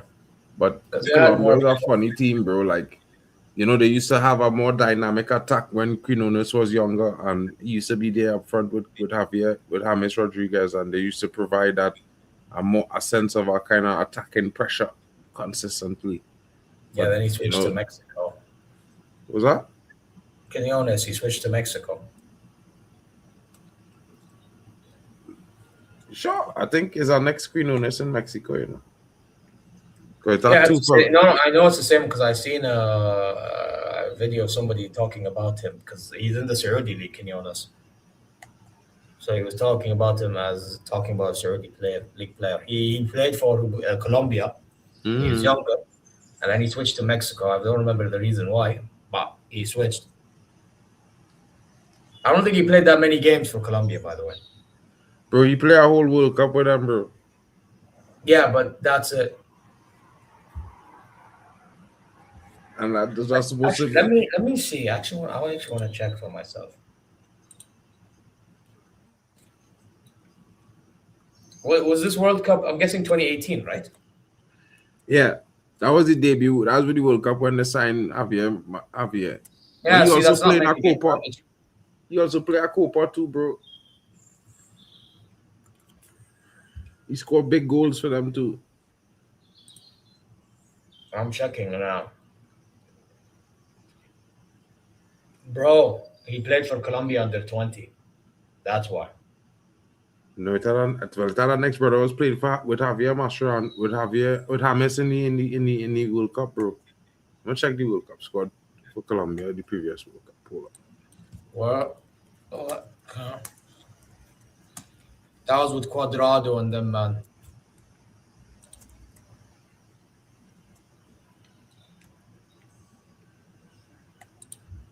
Yo. Let's see if we gonna see more from Ghana. I'm on the ESPN thing. Hopefully they're correct. Let's go forwards because he's a forward. What the fuck? Okay. So they had Jose, okay, Borja, Muriel, Falcao, Baca. Quintero. That was the man I was talking about. I make a mistake. It wasn't Quinones, so it was Quintero. See, that brother Juan Fernando Quintero, he was a monster. But he was old. Yeah. Who's Quintero again? That's a familiar name. He was playing next to James Rodriguez. Yeah. I think yeah, he looks familiar. He played for River Plate apparently. Yeah, he was a beast, bro. And he scored a goal in the World Cup 2018 as well. I'm telling you, he's a player. He was a big player. The Copa before that, he was instrumental for Colombia. But yeah, Quinones, he was in the under 20, then he changed to Mexico. Yeah. But how well we play? I changed clubs. This brother. Hey, I won't be surprised if Mexico knock out England, Bro, has England ever beaten Mexico in a knockout of a World Cup? That's the first thing you had to check. By the way, I think England, Mexico, Norway, Brazil, that's up for grabs for semi-final. I can't lie, guys. Nah, bro. Brazil beating Norway, bro. Like, I sorry, bro. All them men them that feel Norway going to beat Brazil, they're not going to happen. Bro, the problem with Brazil is Norway's back line is terrible, You know what, Brazil, if they go through against Norway, I guarantee you they'll probably get through it like they did against Japan. Like, that's my... Also now, is injured, so who's injured? Who's that? That good? That good because he was shit in the bed for Brazil. He's been terrible this World Cup. He's been terrible. So now they're better off playing Neymar. I'm not gonna lie, guys. Nah, they better start youth man. Start Hendrick. They probably start Hendrick. Oh yeah, Hendrick does have to start. Facts, but so you would play obviously Vinny on the left. I benching Neymar's a mascot, bro. What are you telling me, bro? Neymar can come in last 10 minutes, bro. Maybe last 10 minutes. He's not starting any game. Oh, across the face of goal there. Ooh, someone has to be there. It's the first time in the game that Ghana let me look at the Brazil team right now. Tell you who I think would have to start, bro. Bro, you just literally put in Hendrick in for Paqueta and keep the rest of the starting 11. The only change I would make, exactly. Besides that, if I was to make a change, bro, I think I would start the Brentford striker. Oh, Cunha's, yeah, you have to start Cunha. Nah, Cunha has been better than Thiago. Cunha has to continue. No, I'm saying Cunha has a striker, bro. Cunha would play in midfield somewhere, but I would start the Brentford striker and drop Ryan. Yeah, you play Hendrick over Ryan because you don't need Ryan really. I beg up Liam. He's joking, but big up. Yeah, I know. That Ryan doesn't need to play for Brazil, I'll be so honest. You can play Hendrick there. As for Paqueta, they're literally pushing Cunha in that spot and it's starting the Brentford striker, bro. No, I would not. No, Igor Thiago would make things worse for them. I know he's a good finisher, but that's about it. Bro, when you have an Hendrick on the wing, when you have Hendrick on the wing, you have to start Igor Thiago. Oh, Penalty here? nah, never. Call me crazy. I'd still start Neymar personally. When I look at their squad, Bro, that is physicality there, bro. Oh, Neymar, what a save! What a save, bro! I think I'm about to see it. Yeah, it was a good save. BUGZY has to save that.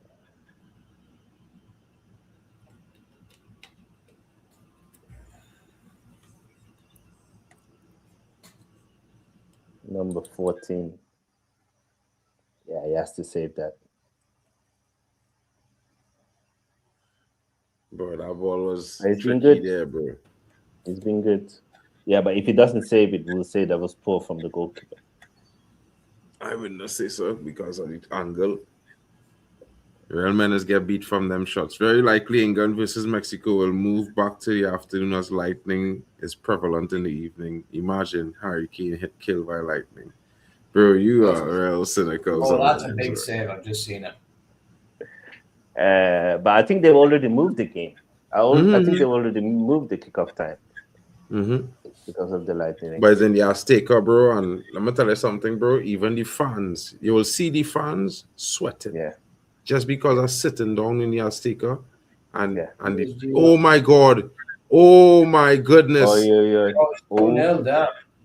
Yep. Bomba clad Luis Diaz on the hunger. My fucking winger, bro. I think it's that offside, guy bro. is hungry. That guy is hungry offside. as F, and he offside. He is offside.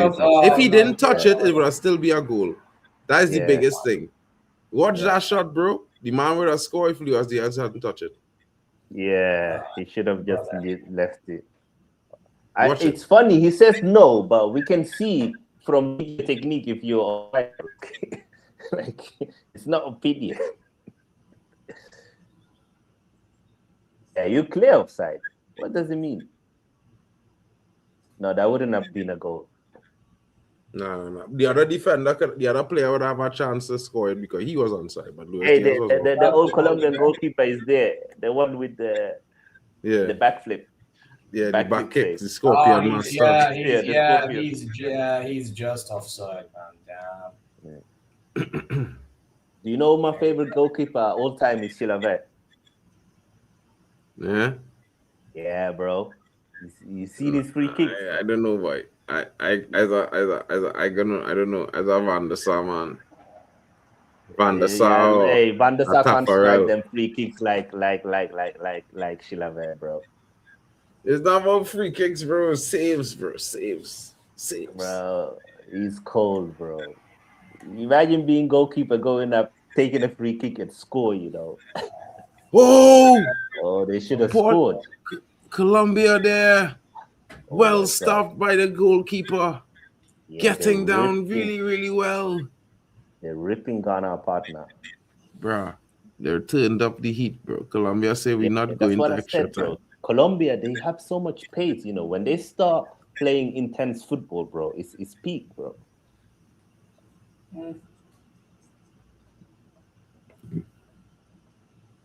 See the yellow and gold, the blue and gold, they don't play. They don't play, bro. Messi got most assists in World Cup history now with 9. One more than Diego Armando Maradona.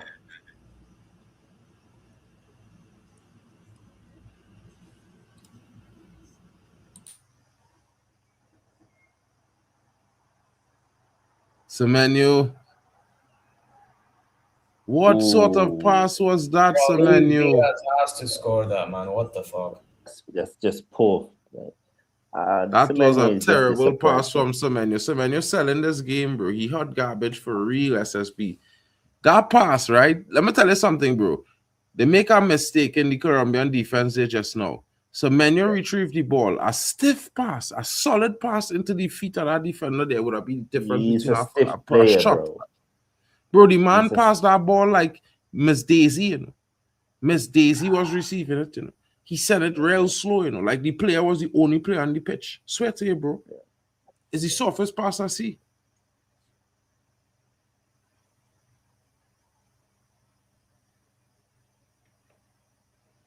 Also means prime time, 8 p.m. in England, 2 a.m. for yours truly. Win-win. Bomba. 9 o'clock is the England game. Nice. England. Wow, that's a foul if I never see one. He could get a card. You lucky if you don't get a card there. Man running to the man back like the NFL. I know it's an NFL stadium, but oh man.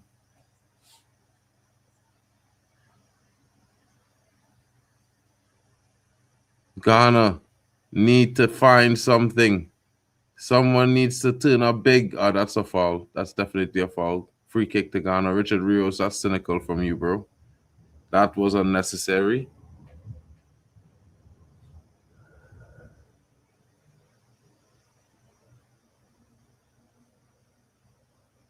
Semenyo, what are you doing? Are you going to keep complaining or are you going to turn up and show up big for Ghana? What is your decision, man?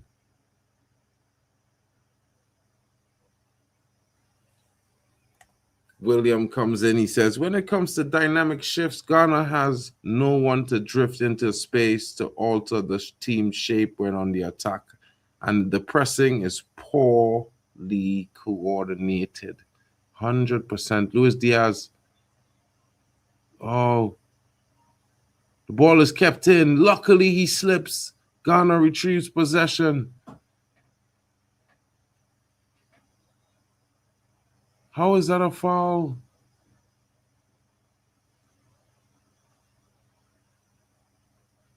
Nah, Semenyo went down real weakly there, bro.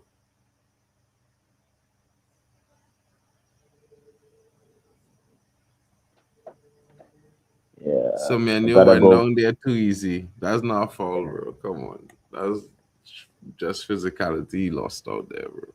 He lucky the ref gave that. I gotta go back to work in 5 minutes. Yeah, bro. Yeah. Let's see if the changes Ghana is making can have a positive impact for them. Sibo and Williams are off.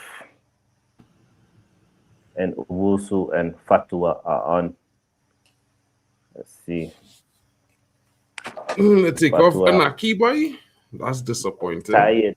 His first game this World Cup. He's been injured. He's probably not fully fit yet. Let's see.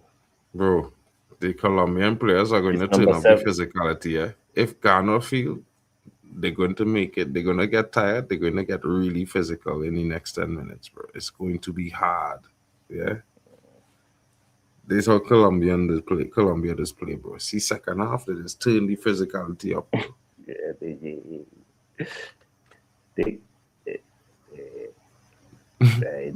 bro. Listen, they're like a club team, you know. They just turn up the pace, bro. They're doing this for years and years and years, and it's just the way they play, bro. Like telling you, when you play against Colombia, you just gotta save it for the second half. You know, all the run you do, you run in the first half. You always have to keep it in mind that second half is going to be brutal. Ghana, and Ghana also, they're so sloppy with their passing, bro. You know, as soon as they have a counter attack, they just waste it, bro. They can't do that against this Colombia team, bro. The dagger coming, bro. Like, I can't lie. They better they need an equalizer in the next couple of minutes, bro. Because if they don't get equalizer, that second goal is sure. The second goal is sure to come. Otherwise, we'll see 2-0 soon. Come in. Munoz there just running ahead of the pass from Arias. Yeah. So he has to put it in front of him now. Let's see. Ghana with the possession now. Colombia is pressing them. Partey beats the press. Puts the ball. Can they counter now? Can they actually do something in possession? Yeah, good ball out to the wing. That's poor from number 7. That's poor. Yeah, this is the problem. Like, the last pass, wild. the last dribble, like you have Yeah, you to must be pay more attention composed. to space. Yeah, be more composed. Understand what to do. Yeah, bring the ball down. You know what I mean? There's nothing wrong with making a back pass if you have to in that moment there, but you're in the attacking third. You can't just try to, you gotta check that they're so close to the line. That pass there is that try to flick that pass to go past that man there. The only one thing was going to happen, he was going to go off the line. Did the ball hit his face? It looks so. Fatwa. Yeah. Bad luck. All right, guys. Big up to you. Big up to everyone that's tuned in. I'll speak to you guys later, yeah? Stay.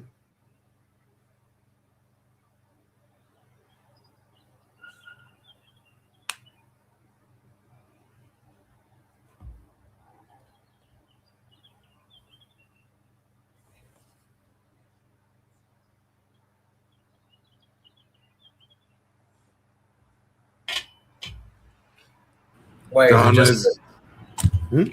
Oh, okay, I thought it was just me. Okay, you're here, at least. Anyway. I'm expecting a little more, man. I can't lie.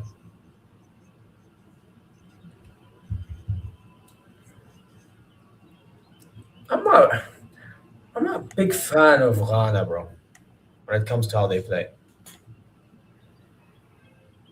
I watched them against Panama, bored me to death. Against England, they did their job. Against Croatia, they lost, right? And they get to this game. I don't know. I don't think they have enough going forward. I really don't.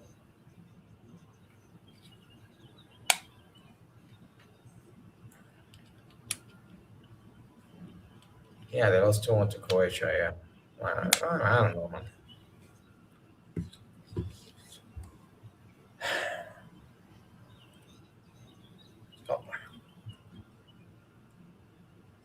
Fair play to the Ghana goalkeeper so far, though. Guys, if you haven't done so yet, slap the likes and subscribe. And hopefully you're well, wherever you are. We're out here providing content for you people, especially at the time that it is at the moment. And more to come. So stay tuned for that. By the way, for the Morocco game, I won't be available again because I have to watch with family. You get me? So Drex should be here since he reps Canada anyway. You get me? So get me. Be interesting.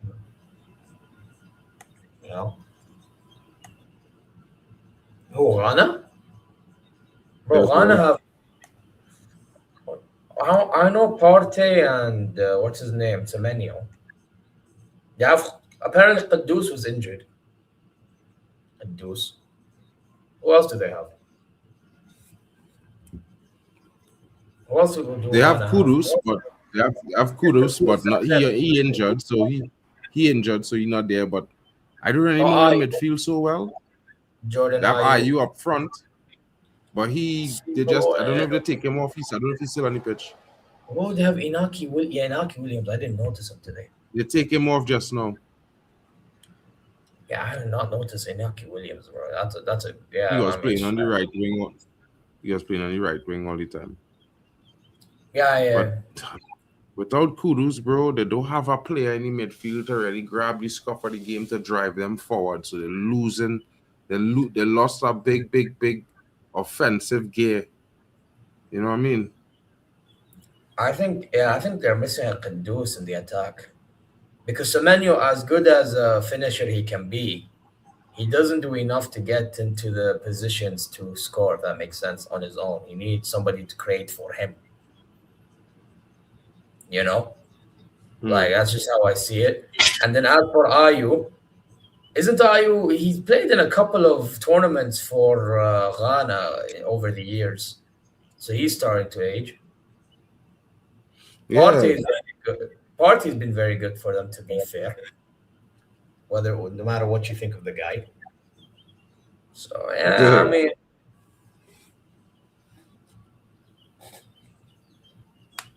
yeah, they aren't really functional. Yeah.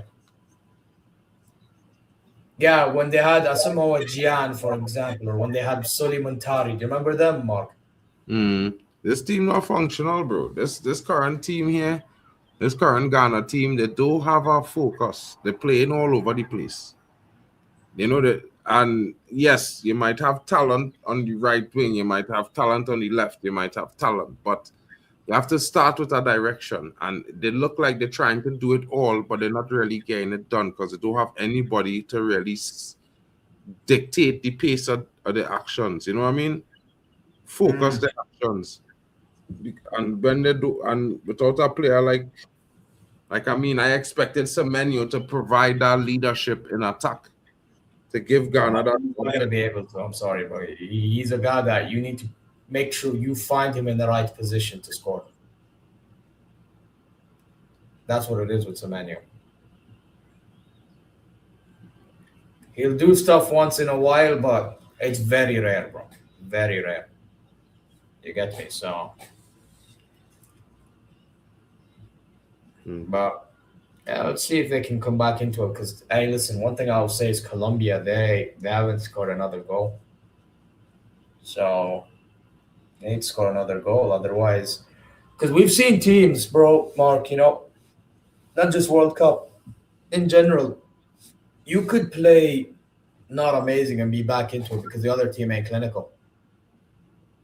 True. You know, and this is the problem, right? And then it skews opinions and all that shit. Bro, I'm telling you right now, bro, if Colombia don't score, they're just allowing Ghana into it at some point. And if they get through it with a 1-0, they need to pattern up, bro. They actually do need to pattern up. Yeah, Kevin Prince Boateng, ASEAN, yeah, man.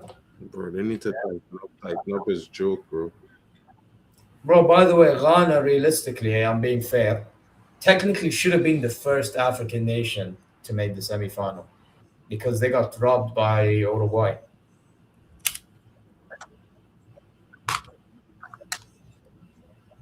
Who's that? Ghana in 2010. They got robbed by Uruguay. Yeah, he gave the line and all that stuff, but to block off the line like that, bro. But then again, how's Asamoah Gyan hitting the crossbar? Yeah, that's dumb as well, to be fair, when you think about it. Actually, you know, when you think about it, it's not even robbery. They just robbed themselves. Gyan. Asamoah Gyan at the time, he robbed himself of making the semi-final, bro. And he robbed the whole nation. They make mistakes to...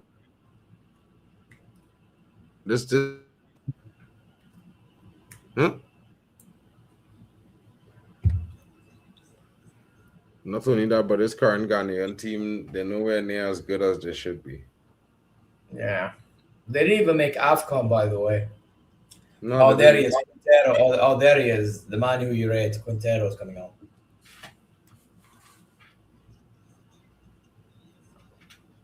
Their goal scorer, Arias, is off. Quintero comes on, guys. He might just score. Yeah, you know, them taking Uruguay with them that tournament is like how we took Mexico with us to hell, bro. I think, yeah, Mexico could have qualified to the round of 16 last World Cup, but because we scored that goal on them, they couldn't. Goal difference played a role. Yep. Mexico. I mean, bro, I can't lie, bro. I had and if any out of any CONCACAF team, I'll probably back Mexico first, after Trinidad, then Jamaica, then whoever else, you know.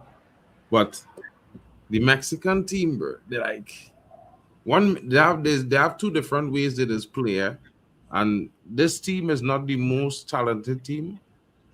But I think the next team that comes up for the 2030 World Cup, you would see the flair. You know what I mean?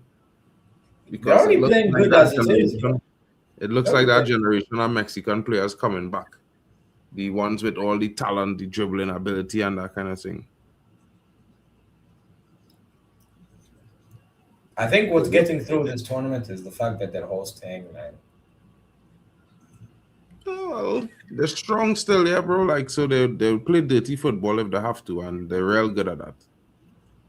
Ghana on the attack now. All right, go on.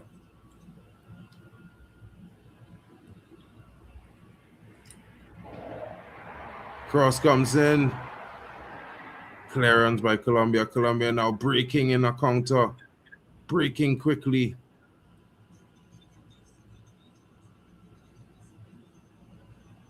Ghana behind the ball now. Haiti's the next thing. I don't know. I don't know about that.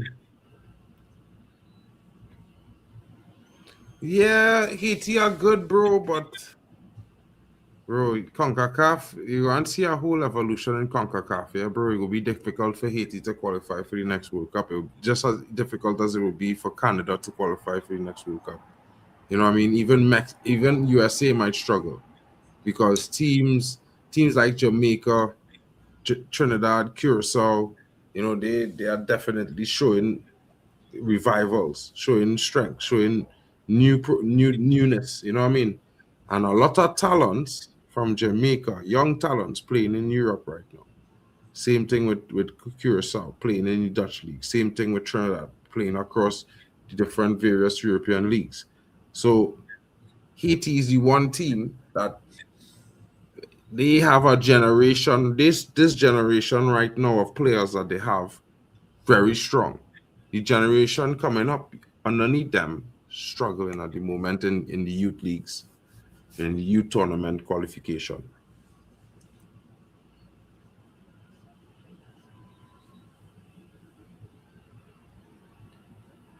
I think Canada.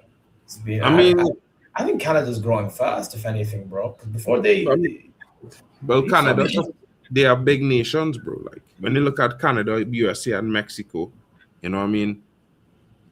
It's likely that they should be the dominant forces in CONCACAF, but they aren't. Really and truly, Mexico, you could say, is really the only dominant team in CONCACAF. USA is beatable. You know, they've only dominated the Gold Cup in the last 2 or 3 years because it's hosted in the USA. You know them ones there.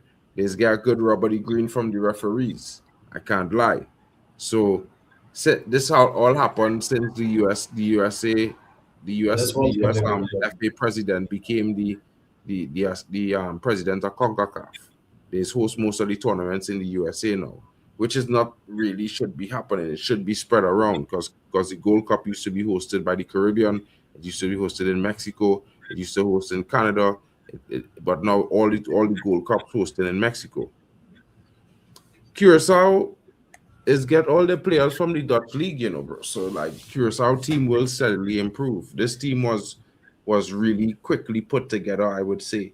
The youth team is doing well. You know what I mean? So it's one of those ones.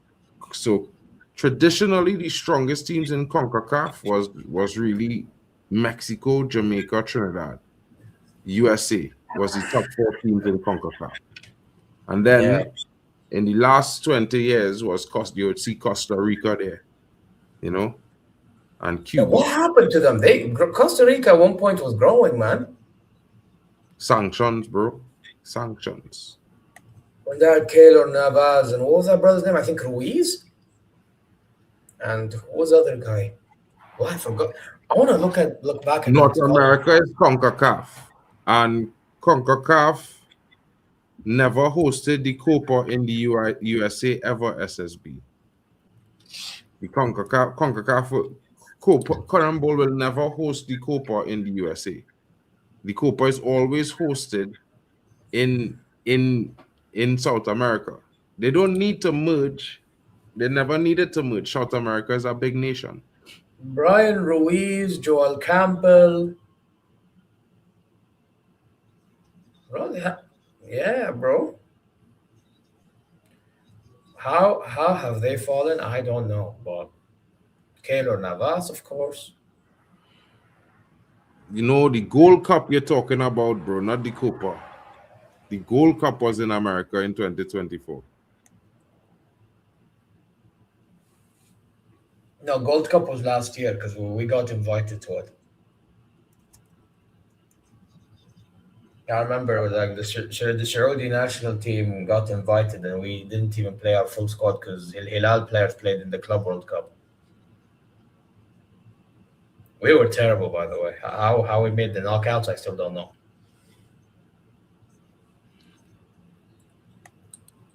No, but I'm not talking about Copa America location.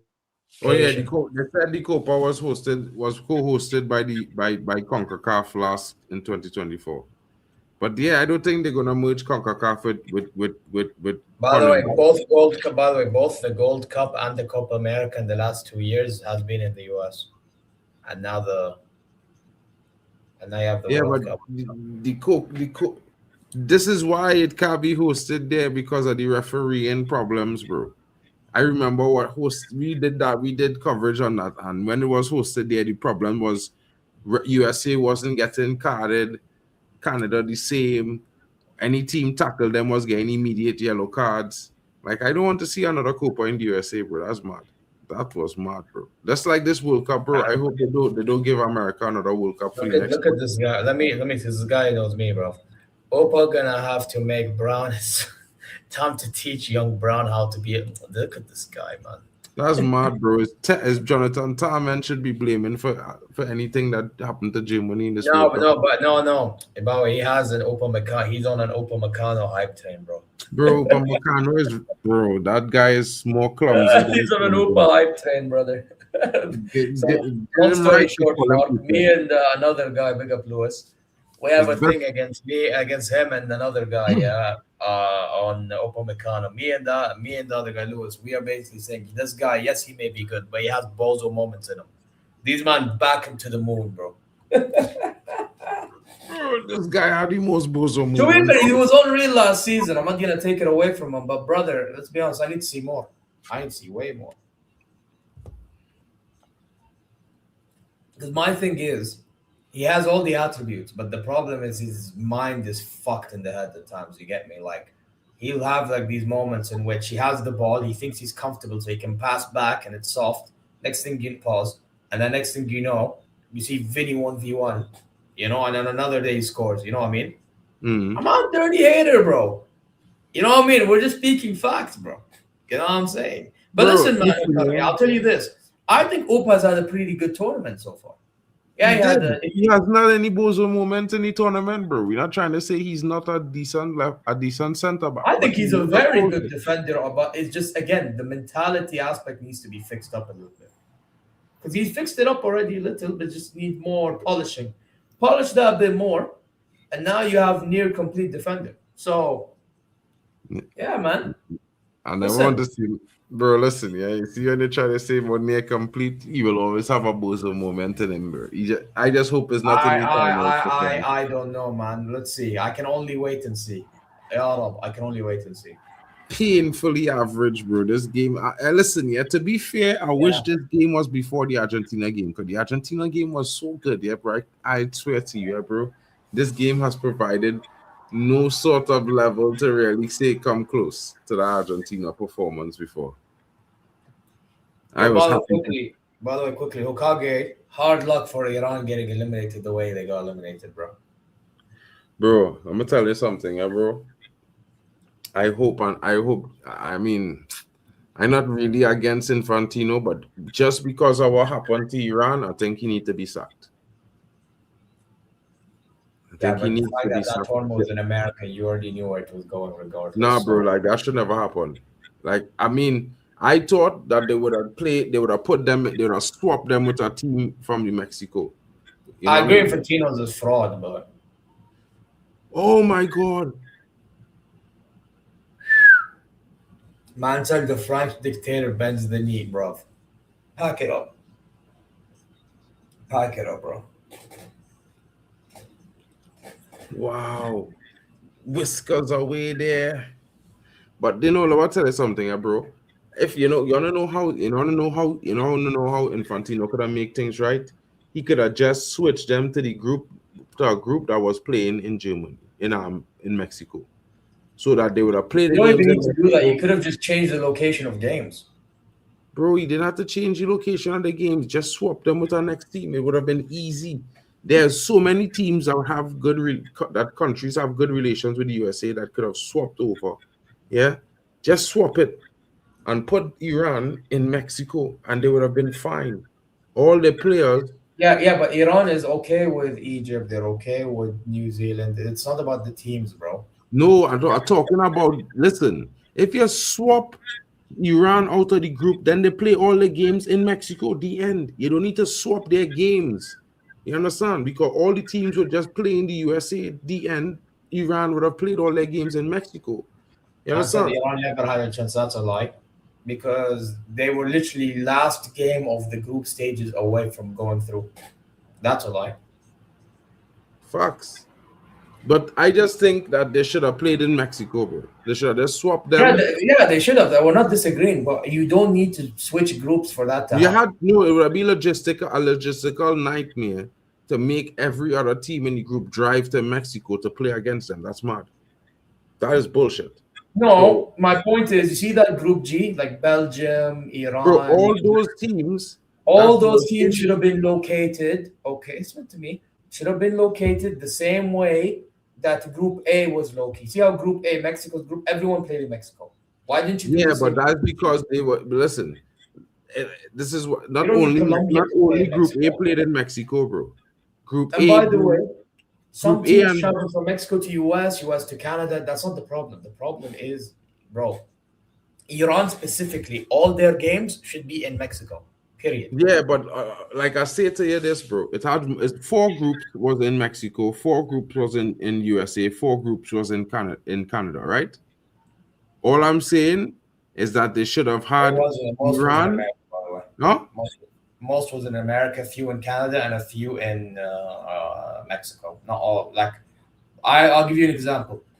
In our group, Saudi's group, okay, we played all our games in America. Okay. Yeah, but that wasn't because played 2 in America, and so did Spain. They both played 2 in America. They played their 3rd in Mexico.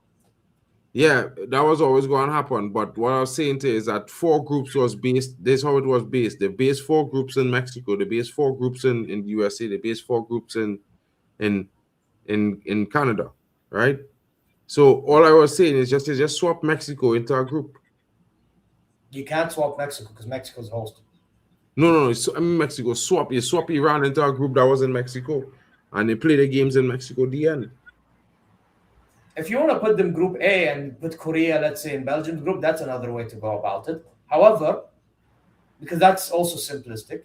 But if you're telling me to, switch group with another group or whatever, because you have to understand, some games were both in US and Mexico. Some games, because of the location of the games, bro. It was just due to logistical location that they drive. I think they went with like East Coast and West Coast type thing, basically. Like, yeah, the games on the West Coast, most of the games I was in Texas and those places, they was driving from Mexico for like an hour and a half for the game.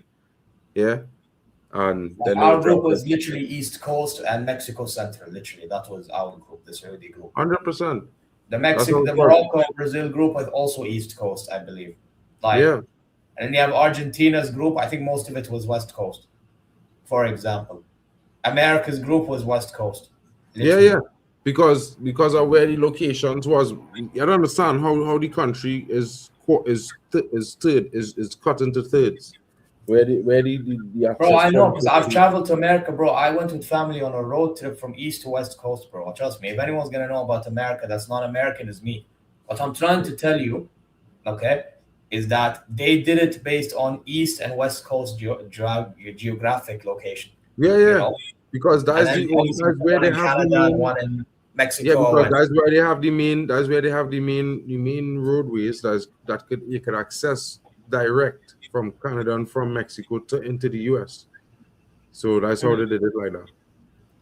But if you're telling me switch Korea and Iran, I can understand you 100% then. Well, that's what I was saying. The whole group, I mean, yeah, come on, you know what I mean? Like, well, that's what I was meaning. You switch Iran and Korea and it would have been fine. The world would have been, everything would have been good. Yeah. No, facts. Now that I can agree with you. Fine. Valid reason. I can't argue with that. Because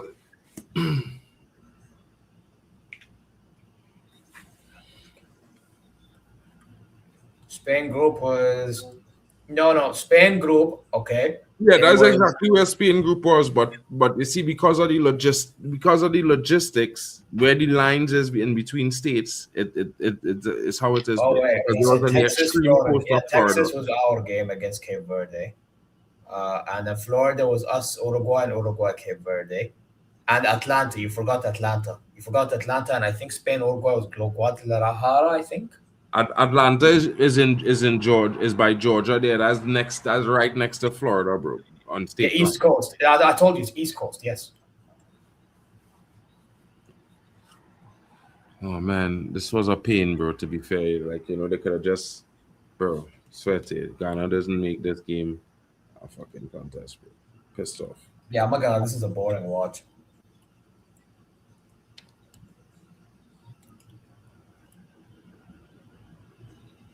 Wait, who would have been grouped?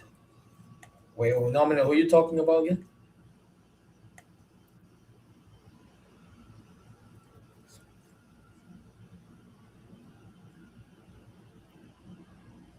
No, but we're talking East Coast SSB. Like it's still in the East Coast, regardless, South, West. Like I know, for example, New York is in the Northeast. Like that's not the point. Like the point is we're talking East Coast, West Coast. Bracket for what? Bracket for what, bro? I don't get it.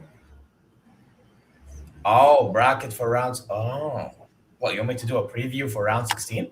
I don't think I'll have time for that, bro.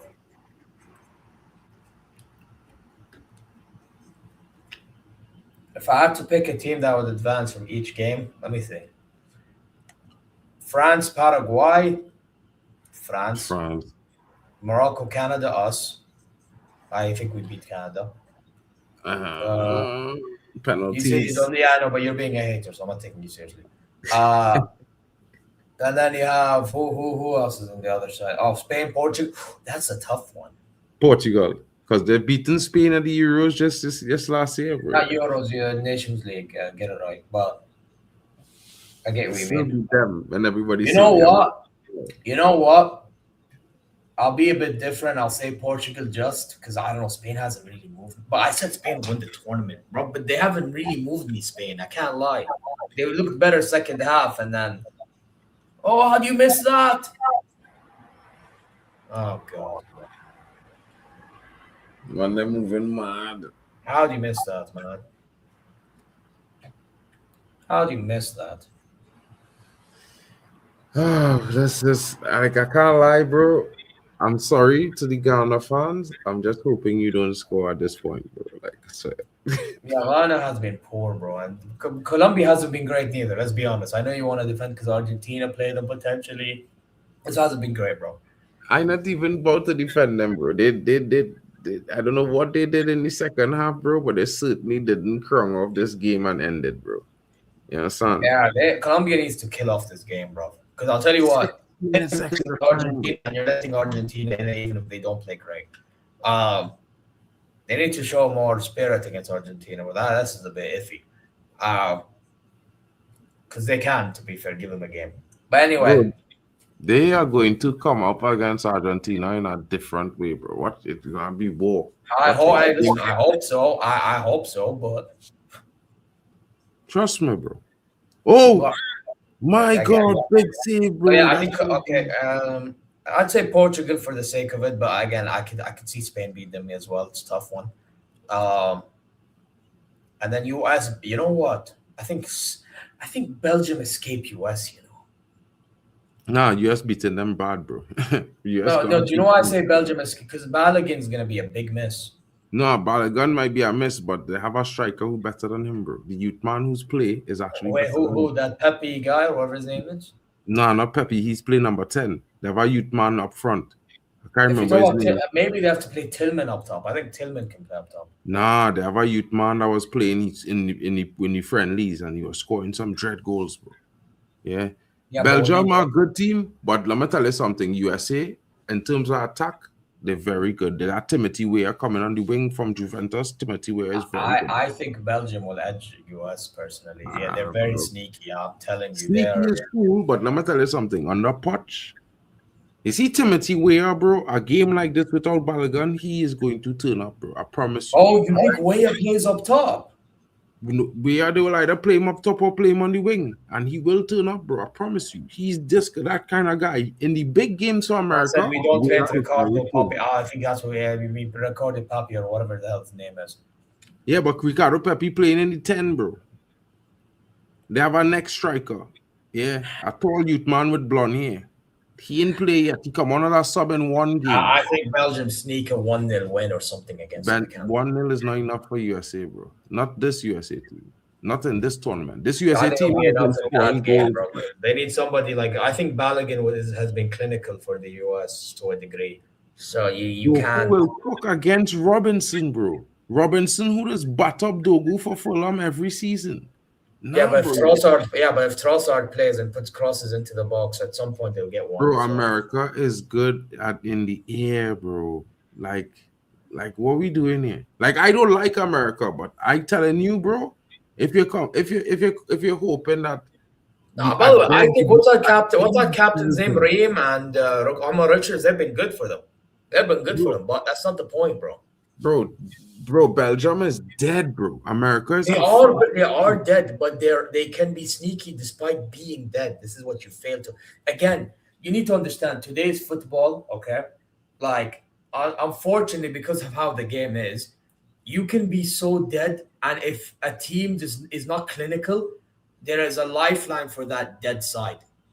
And my thing is with Belgium. Yes, they play dead ball, but they have a player that can turn up at any moment if USA don't be clinical. This is my fear. USA is going to score. That's what they did against Senegal. What did Senegal do? Let's be honest. When they were 2-0 up, okay? Bro, that is not USA. USA will never concede a 2-0 lead like that to them. I mean, they did that against Turkey. I watched that game while you all were asleep, and I'm telling you right now, they did the same shit to Turkey. Bro, I personally, listen, USA can go through, but again, they have to be clinical. And if they're not clinical, I'm telling you, Belgium could sneak something. So I'm still backing Belgium. And then Brazil, I think Brazil will just go through, but I wouldn't sleep on Norway. No, but it will be a tight game. Maybe 3-2. Pipe them up. Nah, I don't Maybe think so. a 3-2. Oh, 3-2, yeah, that's fair. And then what was it? Oh, England, Mexico. What we saying about England, Mexico? You think Mexico bro? I back in Mexico, bro. I don't know. I from CONCACAF, bro. Like, I back in Mexico. On that game, I'm not supporting England at all. I am Mexico for the win. I don't know, because I think Harry Kane low-key can turn up in a game like this. I do agree. Harry Kane is like, listen, as a or Harry even Kane, Jude out of nowhere, he'll box crash and get something out of it. Full time. Colombia wins it 1-0. Yeah. Listen, I can't lie to you, bro. I am a Harry Kane hater. But you see, them 2 clutch goals is the first time in my life I see Harry Kane show up in a very big game for club or country. No, I've seen and was demand. For Bayern München this season. Did he show up in a club final for you guys this season? Yeah, DFB Pokal, he scored a hat-trick. All right, cool. Well, I didn't see that. And he scored in the DFL Super Cup, which I think was important for him. For me, the DFL Super Cup and thing, yeah. I mean, more like the UCL when he didn't score against PSG in the second game. I expected him to show up there. But you know what I mean to say is he scored against PSG, but it was too late. That's the only problem. What I mean to say is that in his career, he's not really known for that. Yeah, he's scored lots of goals, but he's not known for showing up when it's needed most. No, this past season, you have to give him credit where it's due. I'm sorry. Well, I am, and I'm actually going to give him a lot of credit here because I was like, based on that brace that he scored, I think it makes England a more dangerous team for this World Cup right now. So, at least I would say, you know what? I won't be shocked if Mexico do it. I have a guy. I don't want to be that guy, but I have a feeling that England will get through, bro. They'll get through it. I think England gets through it, you know. Yeah, bro, I don't If mind. England are But not careful, obviously Mexico can do them. But at the same time, I think England can get through like that culture. bro, man, them like they don't know what the Azteca. I know. You know what happened because football hasn't played in the Azteca for years and years and years. I think people forget what the Azteca is, you know. And and bro, like, don't get me wrong. Yeah, don't get me wrong, bro. England is the probably the better team, but slapping Mexico in the Azteca, you have never seen it in your life, and I you know that probably they have. I think they've been unbeaten in over 80, 90 games, something like that. And bro. Azteca. Listen, yeah, the air up there is so thin. By the time them brothers run 15 minutes, they'll be crying for that water break, bro. Yeah, the fans in the stadium will sweat because they're just sitting there breathing that thin oxygen, bro. Again, It like the is Spain wild. Portugal game, weirdly enough, it can go either way. So I'll say England because of Harry Kane, etc. But bro, if Mexico do, I wouldn't be shocked. I know people are upset. Yeah, it's known as upset, but really, I wouldn't be shocked. Um, and Argentina, let's be honest, they'll beat Egypt. Egypt is up and down as its whole team. I think Hassan Hassan, he after this World Cup, he needs to go, bro. This guy is a weird manager. He got through that game because the coaching staff was watching Matthew Ryan's penalty attempt to save against Mbappe in La Liga when he played for Levante, and they got through that because I mean those penalty misses, they shot themselves in the foot. Australia today, I can't lie. Um, you know, and yeah, but listen, good luck to Egypt. I wish him the best, but they're gonna lose to Argentina. And Colombia now against Switzerland. If Colombia play like this, forget Argentina, bro, because Switzerland don't play bad, you know. Mm. But then again, when I watched Switzerland against Algeria yesterday, I noticed that they allowed Algeria to pass the ball a lot through the lines, bro. They can't be allowing that neither. So again, that can go either way. But I'll say Colombia just, you know, like I don't know. Some games can go either way, and some games are like what's gonna happen. So so it is what it is. It is what it is, Jack. Don't stress yourself, bro. It's all good. It's all good. Now the table has shown up. The round of 16 is upon us, folks. You know what I mean? Paraguay, France is next. Canada, Morocco, Portugal, España, USA, Belgium. On the next side, Brazil, Norway, Mexico, England, Argentina, Egypt, and Switzerland versus Colombia. It's going to get pretty tasty in the next couple of weeks. And of course, we're going to be here to see it. It's going quickly, but very, very exciting. So, guys, keep joining us. Of course, Canada, Morocco is 7 p.m. tomorrow night. Join us. Drex will be hosting that one. And after that, you will be finding, most likely, you would be finding the likes of Waffle Dawn hosting the France versus Paraguay. And of course, after that, Zia Talks Football, I expect to be on the menu. Guys, Wait, it's been a wonderful one. What's the late game tomorrow? What is the late game tomorrow? The late game, what, 2300? Actually, France and Paraguay is the late game, which is at my time, 12 a.m. Damn. There's only two games tomorrow. You and Waffle could rock that game. Drex and We'll see. Yeah, we'll see. I mean, I don't know if I'll be there, but I'll see. If I'm home, I'll be there. If I'm not, then it is what it is. But they're interesting. So I'm guessing they're doing 2 games a day. 2 games a day. 2 games a day. So, guys, don't forget to smash the likes. Shout out to Hano Sports Hub. Shout out to Waffle Dawn TV, the Kings Football Talk. Shout outs to Zia Talks FCB and Zia Talks Football, D-Hub Sports TV. Shout outs to Yasa Talks as well. Big up to Elite Footy Talks, and shout out to MarkN MUFCFAN, your other host in the building, who's like the voice of God right now because my camera is messing up. Anyway, guys, we'll see you again later on tonight. Catch you until then. Don't forget to leave the comments. Let us know what you think about the outro. You know what I mean? And shout out to you guys. It's been a wonderful time, but we got to say good night, good morning, and have a wonderful evening, day, or morning to all of you. Shout out to Zia. I got the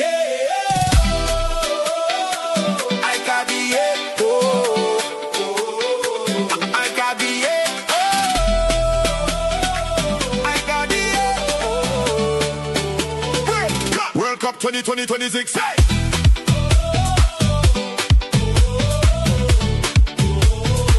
World Cup 2026.